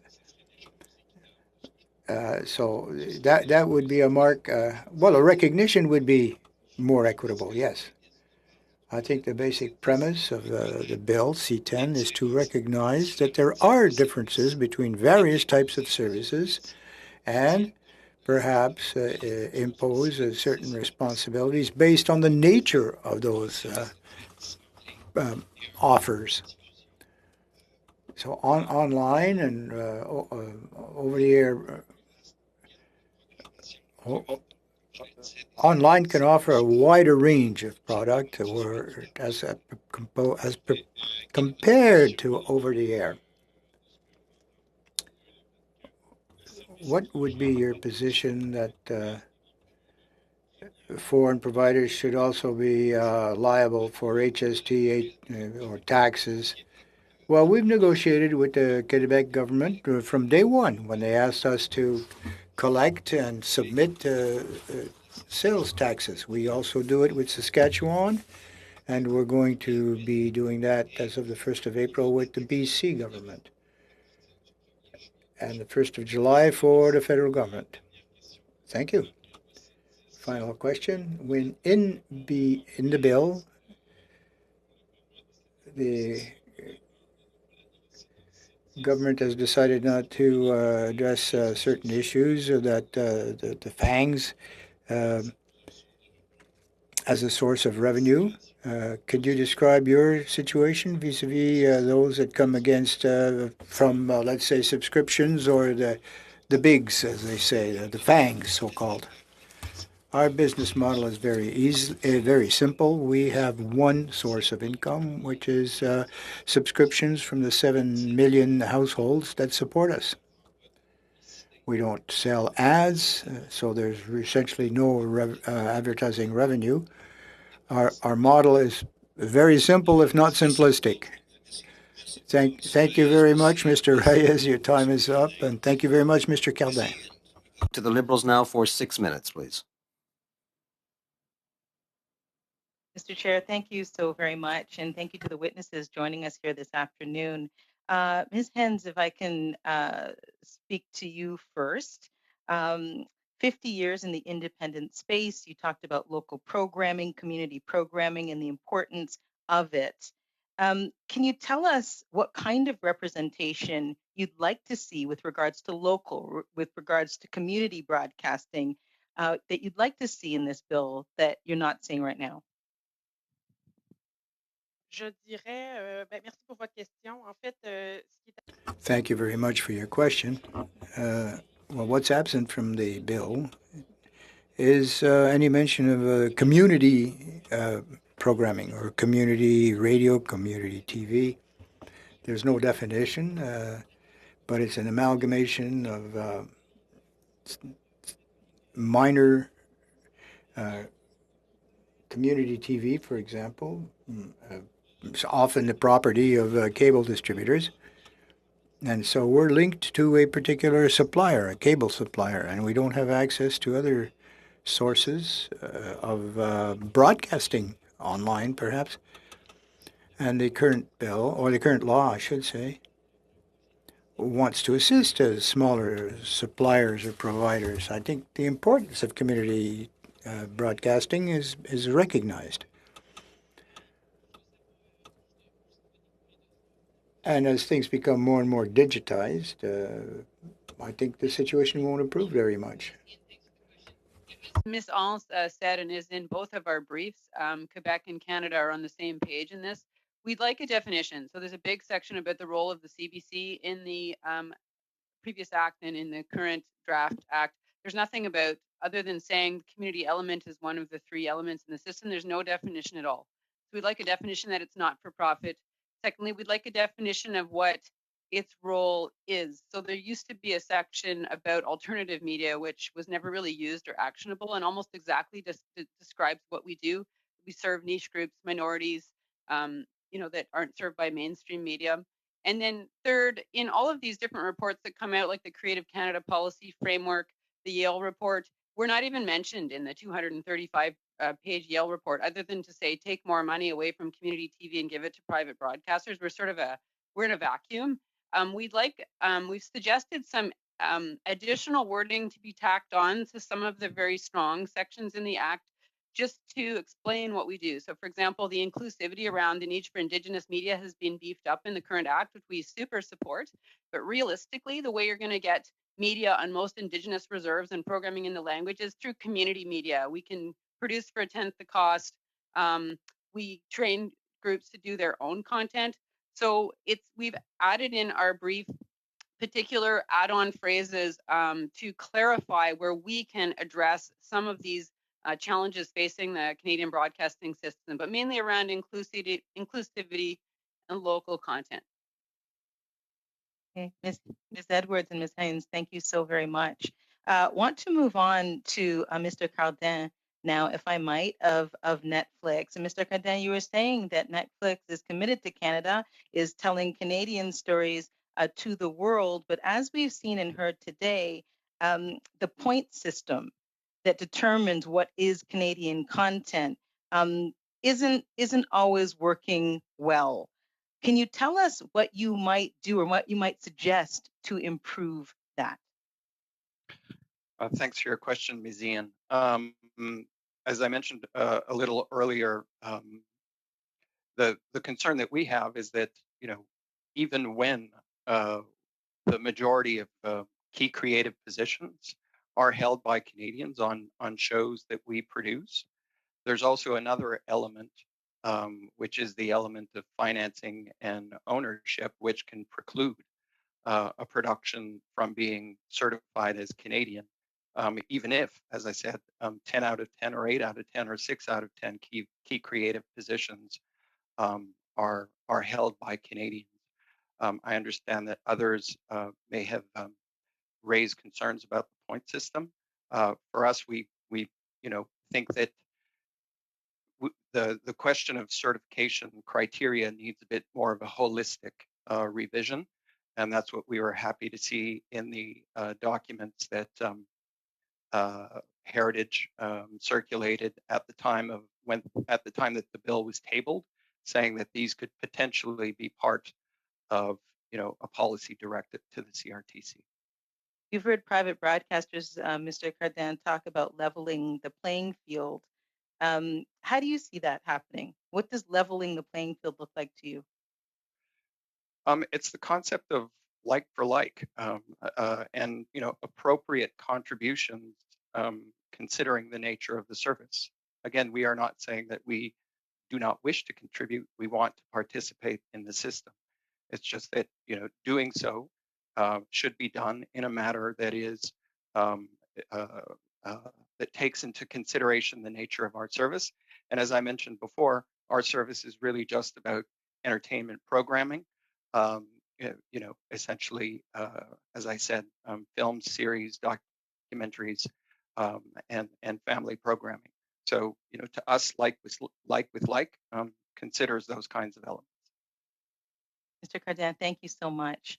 And finally, to Ms. Dinsmore and Ms. Wheeler, looking through that lens at the importance of news, because you spoke about that, what do you see as the short-term and long-term repercussions of enacting this bill, Bill C-10? Maybe Ms. Dinsmore first? I'm sorry, I'll jump Oh, in. okay. Sorry. Sorry. Yeah, off the mic.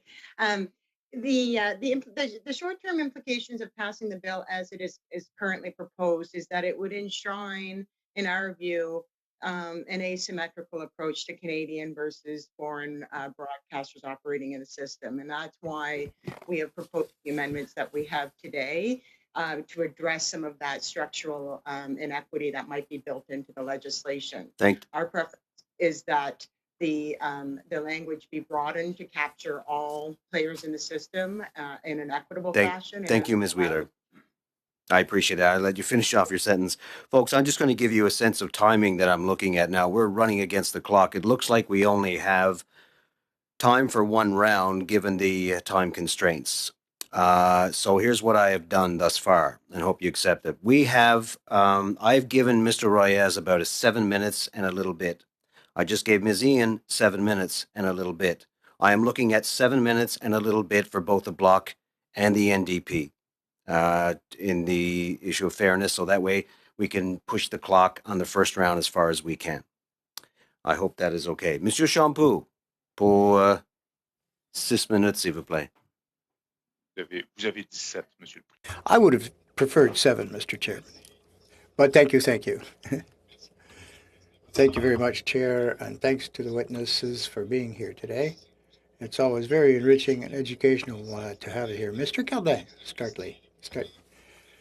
Netflix is investing the equivalent of $2.45 billion since its inception here in Canada.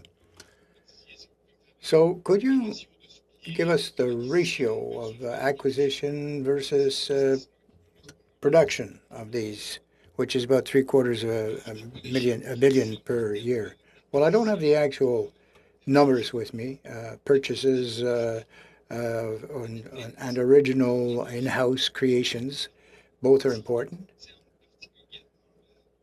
As it concerns our production in Quebec, we've produced some comedy specials, some long features, Jusqu'au déclin, for example, and the acquisition of longer features, whether it's 91 or Good Cop, Bad Cop, or various other features which have been seen on our services but no longer are because our rights to the material have expired.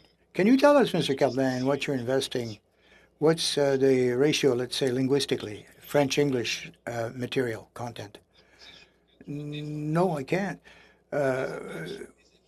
We're making extra efforts on the Quebec side. We have to make extra efforts, so we're a little behind on that, proportionally speaking. It's part of our decision to open an office in Canada in order that we can build relationships with the sector, the creators in Quebec.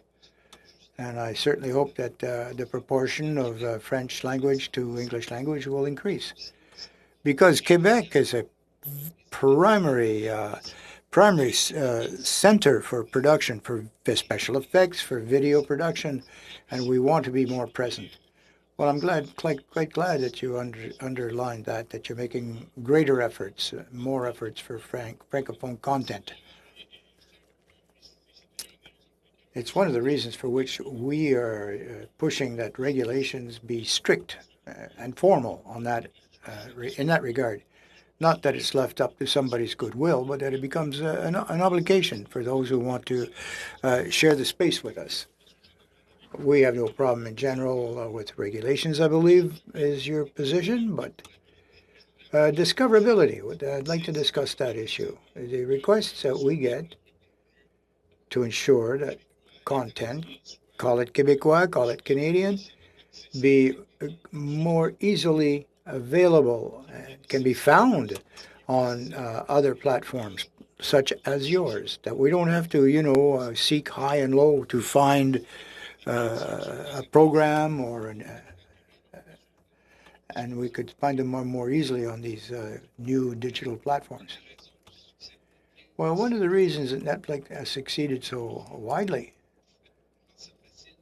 is that we have made it very user-friendly for our members, our subscribers, to find the categories of films or material that they like, that they want to watch. It could be a traditional search tool. We could say Quebec origin, or series, or feature films, or you can classify the material in any number of ways, including Canadian content. I think it's very easy for our members to find Quebec products if they wish to find them. It's not hard. Not only does it provide a window, an access, a wicket for our Quebec subscribers, we have 21 million people throughout the world who have seen this last feature I told you about earlier. 15% outside of Canada. A lot of Québécois have watched this feature, Jusqu'au déclin, but it's also been seen everywhere throughout the world. Well, I'm glad that you recognize that these productions merit that we invest in them, and that you won't be disappointed when we see you yourself have recognized the interest and the value of that, and the quality of the product too. Thank you. Well, we do in fact support the framework that's proposed by C10 as it was on the 3rd of November. And we also would like to make sure that we can use it here in Quebec as well. Thank you. I'd like to speak with Ms. Heinz, Community Television, which of me is a very particular interest. Thank you very much for being here, Ms. Heinz. And I'm sure that you'd like to be recognized a little bit more formally in this act. But I'd like to talk to you about financing issues. We met a few days ago. You spoke to me of a situation which I find absolutely aberrant, ridiculous, which would oblige cable distributors who are responsible for the community TV to invest even more. Well, thank you, Mr. Champoux. In fact, the latest changes have removed the obligation of cable distributors in regions and cities to invest in community TV. And they've all become local satellite stations, if you will. So that makes no sense at all to take away money from organizations which are we're working, we're producing local news, and now they're going to be replaced by other local news. That's ridiculous, and it's not at all equitable or fair. It's not going to increase the quantum of local news or news coverage. It doesn't make any sense to rob Peter to pay Paul. We're much more efficient on a cost-wise basis for production of local news. There's a crisis in the media today, particularly local media, and I think it's well recognized, whether we're talking about journalism or other formats. The CRTC itself has recognized this, but there's no clear directives. The mandates are ambiguous. Community radio or broadcasting is important. The CRTC has been able to change the regs, but it has had negative impact, very negative impact, and it will continue to be negative. Thank you very much, Madam. Mr. I know we have a problem with the clock when it comes to second round, and I like to promise all my colleagues, I'm going to try to work on something for this. With your blessing, I'm going to try to seek a solution such that in the second round, we may not go the full time, which is according to our orders, the standing orders that we passed, but I will try to work something out so that everybody can be involved with the guests that we have. And I know we lose 10 to 15 minutes for technical reasons. I'd like to gain a lot of that back. And I apologize, but we don't have enough time for a full second round. So what I'm going to do is we're going to end here now with Ms. McPherson. And I'll get back to you about a solution for second round questioning when this comes again, because I find it a little bit off-putting that we get 2 rounds in the first hour, but not 2 rounds in the second hour. So I'm going to try to seek out some fairness.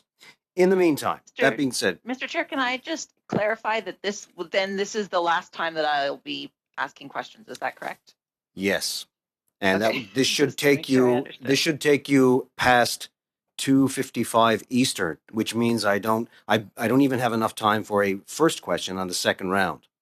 But given that we lost 10 minutes for technical reasons, I'm going to try to seek out a second round solution, and I'll discuss it during subcommittee so that other people can get to ask questions in the second hour. I'm only trying to seek out fairness, and I'm not trying to seek out anything that's biased in any which way. But I'll get back to you on that because I feel your pain on this, given the virtual situation that we are in. That being said, Ms. McPherson, you have 6 minutes. Thank you, Mr. Chair, and thank you for trying to give us as much time as we can with the witnesses. I'd like to thank the witnesses for being here. This is very interesting. This is a very complex bill, and to have the different perspectives in the room is very important.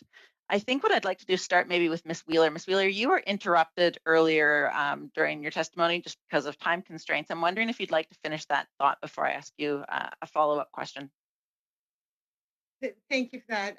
I think I captured most of my initial concern about the short-term implications of the bill. We know that it's taken 30 years for us to look at this piece of legislation, and so if right now with the provisions that are in the proposed bill, our concern is that type of structural disadvantage or asymmetry will be enshrined for many years to come, and not allow Canadian companies, media companies to evolve their business and effectively compete with the increasing amount of foreign competition that are now in our markets.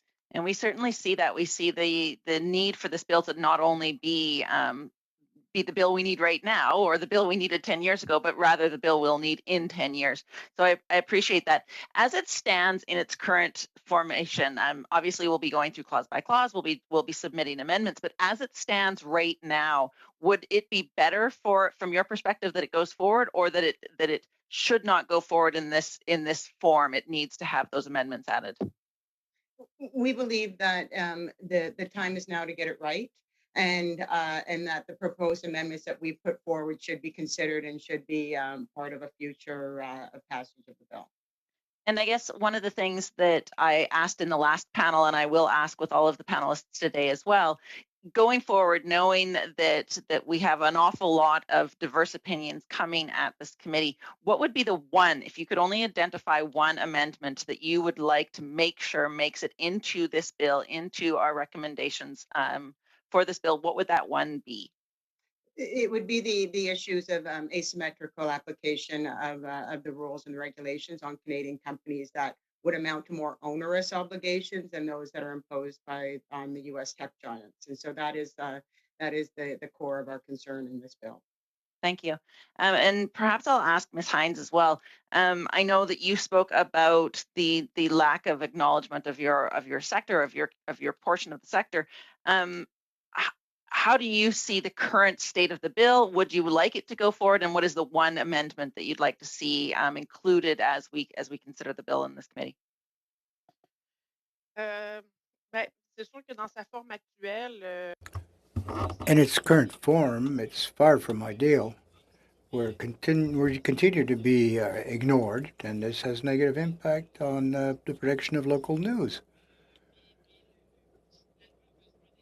The law needs to be changed. I mean, the regs, and quickly, because we've been talking about it for too long. If there'd be one thing that changed, and this has been since the beginning, of course, because the repercussions are terrible for the financing. News are heard on a number of different platforms, and I think the community element is deprived of its actual role. And I think it should be in the conditions of service or for various participants. That's all. Thank you. I guess from local to the very much not local, Mr. Cardin. Along with the other members of the Motion Picture Association of Canada, we've proposed amendments to Section 5.2 of Bill C-10, essentially to ensure that the CRTC considers competition, innovation, and affordability in its broadcasting decisions, and that regulation should be efficient and proportionate to its purpose. Thank you. And that does take me to have about a minute left in my time. So I would like to take that moment, actually, Mr. Chair, if I could, to bring forward the two motions that I had tabled previously, if I could. So I would thank the witnesses for their contributions and would do that step next. Okay, you have about 2.5 minutes left. Would you want to go ahead with your motions? Yes, please. Go ahead. So I would like to bring forward the two motions that I have tabled to this committee. The first motion is that the committee call on the Minister of Canadian Heritage to provide the committee with the policy direction order intended for the Governor and Council or any other documents pertaining to the regulation of online broadcasting undertakings in relation to C-10 bill. My understanding is that there is an amendment that will be proposed for that I'm completely amendable to. And then I know that the committee has, or the clerk and the chair have also received a revised motion that was jointly created with Mr. Housefather and myself. Ms. McPherson, can we deal with the first motion first? Sure. And given the fact that we're dealing two motions, may I be so bold as to thank our guests for being here today? It looks like we're going over time. So I want to thank Amélie Heinz from the Fédération de Télévision Communautaire Autonome du Québec. I also want to thank Pam Dismore and Susan Wheeler from Rogers Communications. And also from Netflix, I want to thank Mr. Stéphane Cardin. Good luck on Sunday and the awards show. Apparently you're going to do well, according to the rumor. So all the best. Thank you to our guests for providing your input, your amendments, suggestions, and so on and so forth. Thank you very much. Merci. Merci beaucoup. Au revoir. Thank you. Bye-bye. Ms. McPherson, can we start with the first one you mentioned, which was the Governor and Council motion? That is correct. Okay. Absolutely. Any debate on that? Ms. DeBruzen.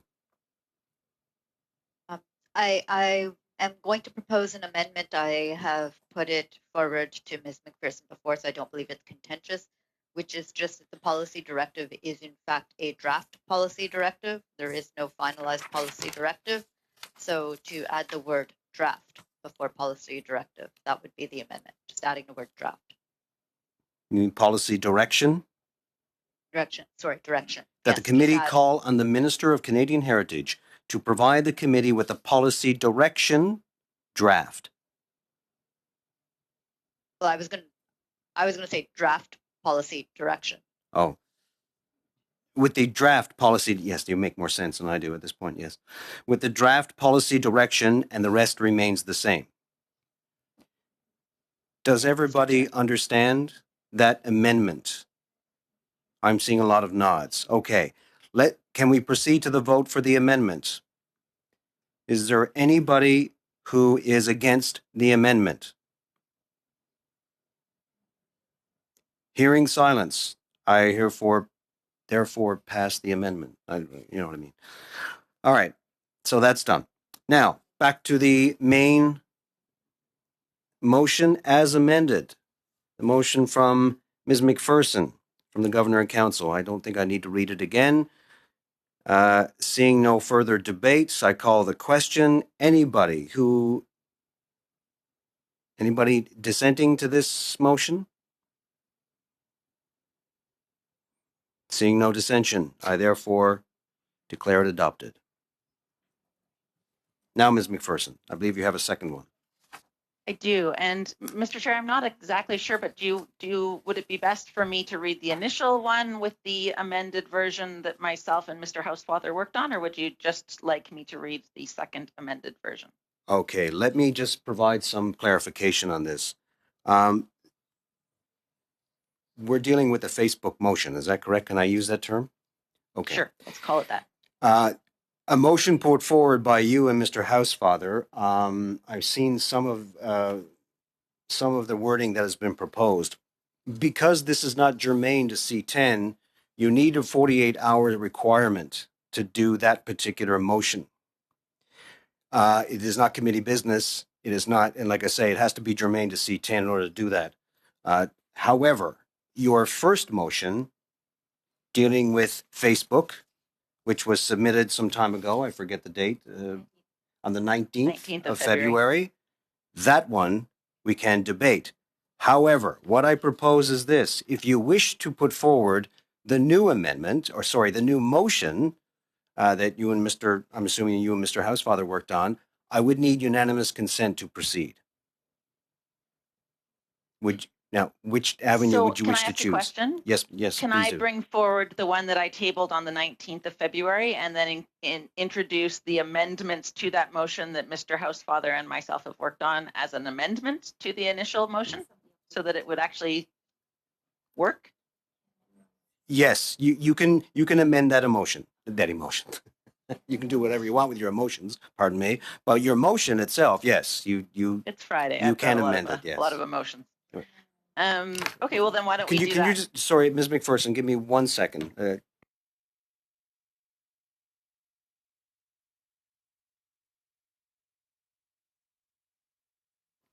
Just pointed out to me.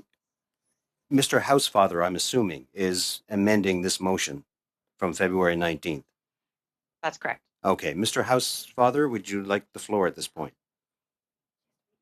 Oh, sure, Mr. Chair, but wouldn't Ms. McPherson put forward her, if you want me to do it this way, wouldn't Ms. McPherson put forward her motion and then I speak to the amendment? I was under understanding she just did. Oh, okay. Okay, you want to make it, Ms. McPherson?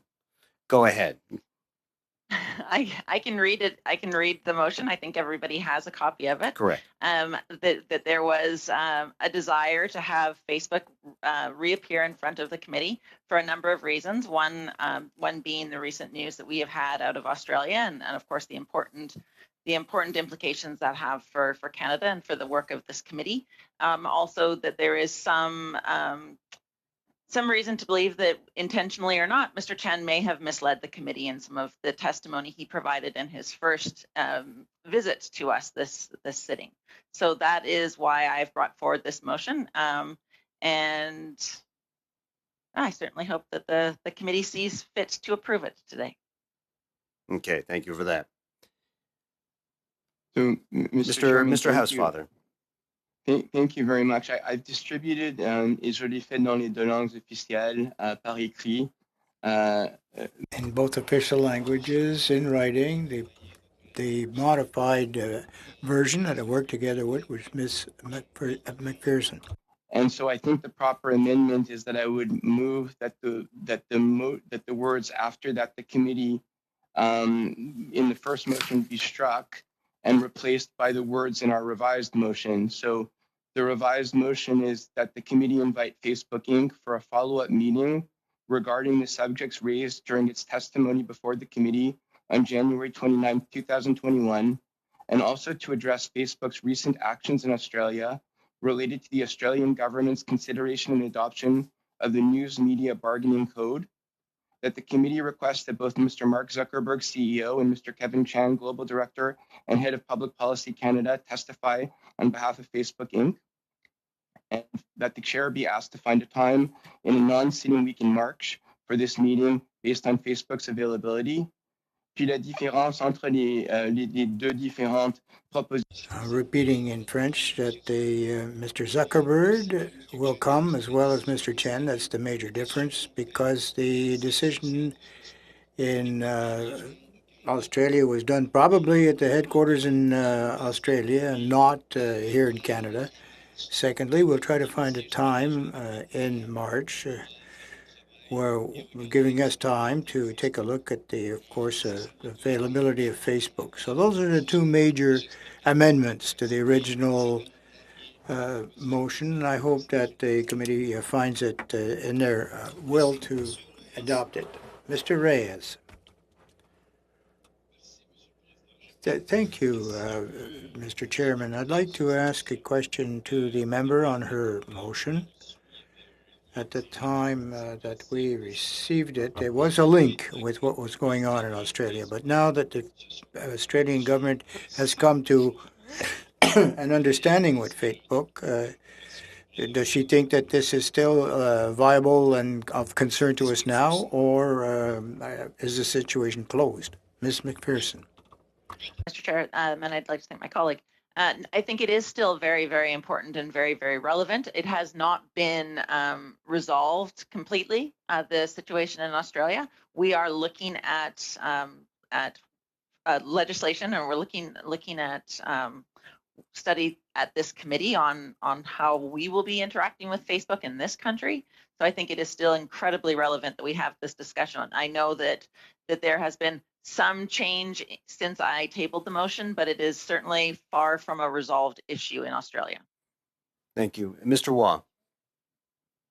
Mr. Chair, the Conservative Party of Canada has their convention on March 18th and 19th virtually. We would not be able to partake in virtual with the Heritage Committee on those 2 days. Mr. Shields.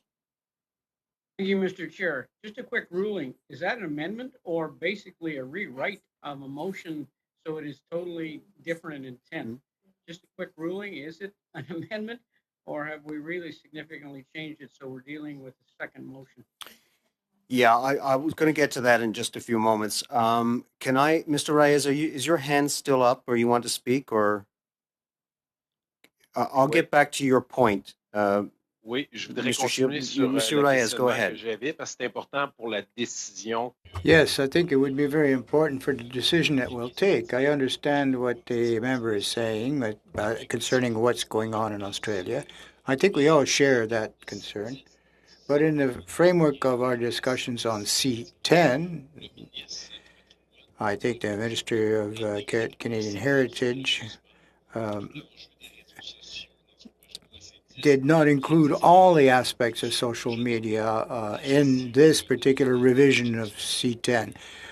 He said it would come in a future examination of C10 and further modifications at that time. So we have a number of witnesses already on our lists of potential invitees. We all have heavy agendas. I'd like to hear from Facebook, but don't you think it's better to wait until we have that fulsome debate on the social networks once it's proposed by the minister's office? I think it's too important to not discuss. Monsieur Champoux, s'il vous plaît. Très rapidement. Yes, very, very briefly.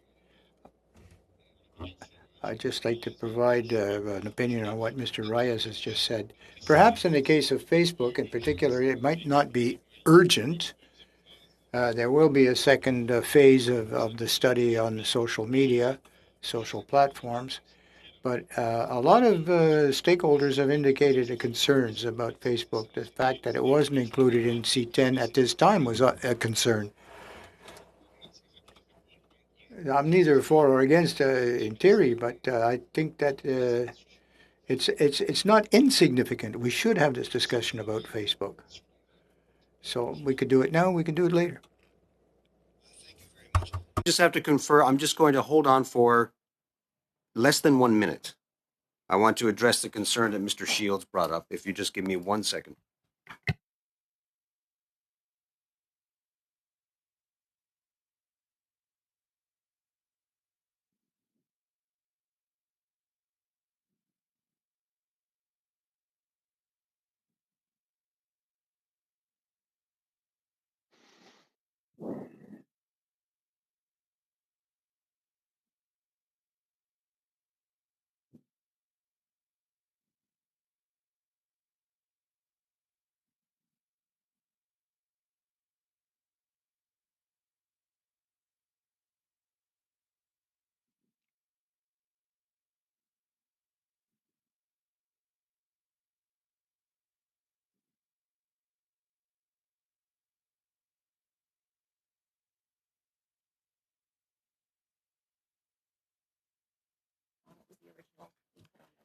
Okay, folks, I just want you to bear with me for just a moment as I'm going through I'm going through the standing orders here, House of Commons Procedure and Practice, 3rd edition.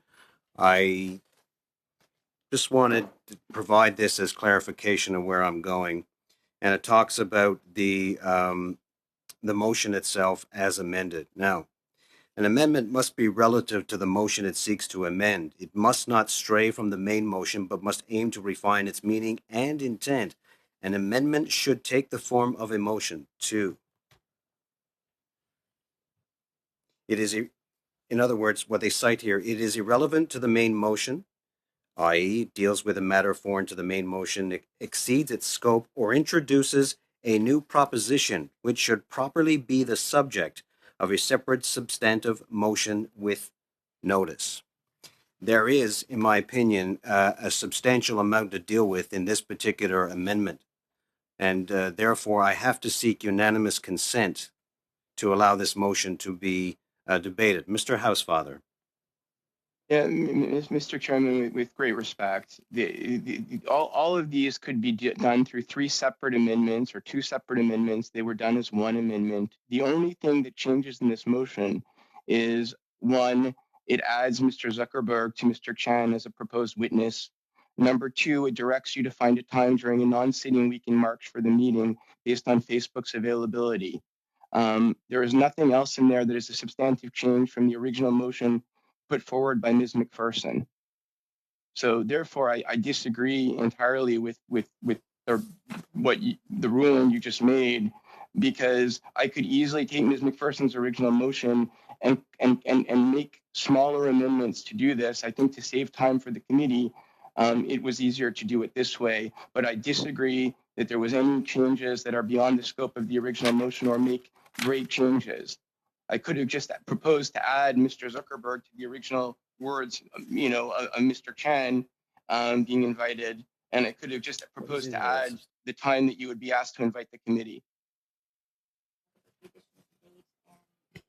Yeah, it's the substantive issues that I invoke here would be the fact that there is a new date involved, and Mr. Zuckerberg is now also involved in this.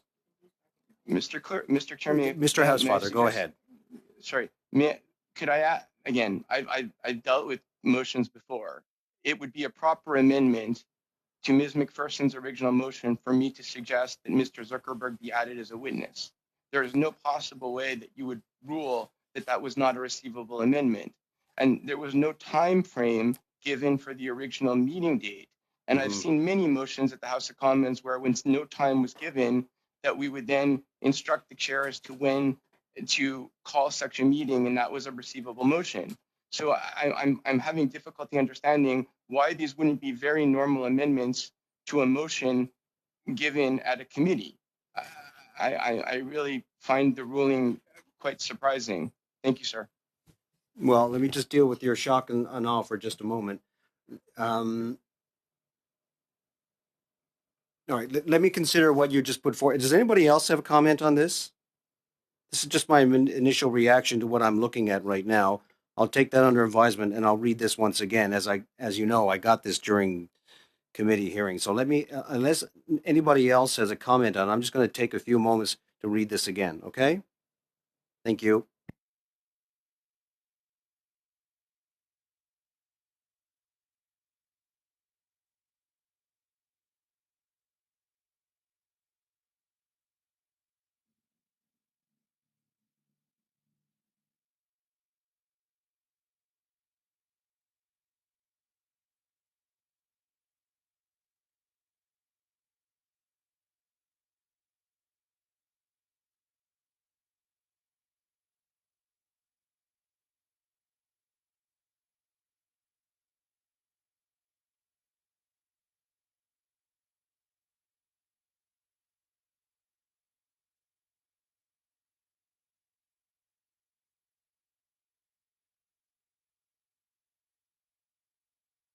Yeah. Mr. Housefather, here's the predicament that we're in, right? The motion that was put forward by Ms. McPherson has been amended per se, because if you look at the original motion, after the word "that," it takes on a completely different form. So at first blush, I have to look at this and say that it has been substantially changed enough that you need to seek unanimous consent. Now, I understand what you're saying about the language of a person involved and just a date, and to me, these don't seem like substantive matters. I know that. Would you like to seek out some, not at the risk of prolonging this any further, Mr. Reyes, I'll let you proceed. Merci, Monsieur le Président. Je pense qu'on... Thank you, Chair. I think we all agree on the principle involved here. Perhaps you might sound out the committee and see if everybody concurs. If everyone's in agreement, there shouldn't be any problem. I think Mr. Housefather was quite adamant towards what he wanted to speak about. So I entertain the idea of why it should or should not be or seek unanimous consent. Now, if everyone's okay, I can seek unanimous consent if you so desire. And I'm turning to Mr. Housefather. Perhaps you'd like to weigh in on that. Mr. Chair, I'm fine to seek unanimous consent. Thank you. Okay. Do we have unanimous consent to substantially change this particular motion? Any dissension? Seeing none, we now go to the vote, unless someone else would like to talk about this. Seeing none, we now go to the vote on the amendment first. Any dissension? Seeing none, passed. As amended, the main motion. Any dissension? Seeing none, passed. Thank you very much, everyone. Mr. Chair, Yes, go ahead, Ms. McPherson. I just wanted to say thank you. Oh, not a problem. That's all right. So, if seeing nothing else, are we done? And I can wish everyone a happy weekend. All right, everybody. Thank you very much. And we'll see you on for those of you on the subcommittee, this coming Monday, please be there. For those of you who want to attend. And for March 8th, we have the minister for 2 hours and the department as well. Thank you, Mr. Chair. Thank you, everyone. Bonne semaine à tous. Au revoir. Now we. Have a nice weekend, everyone.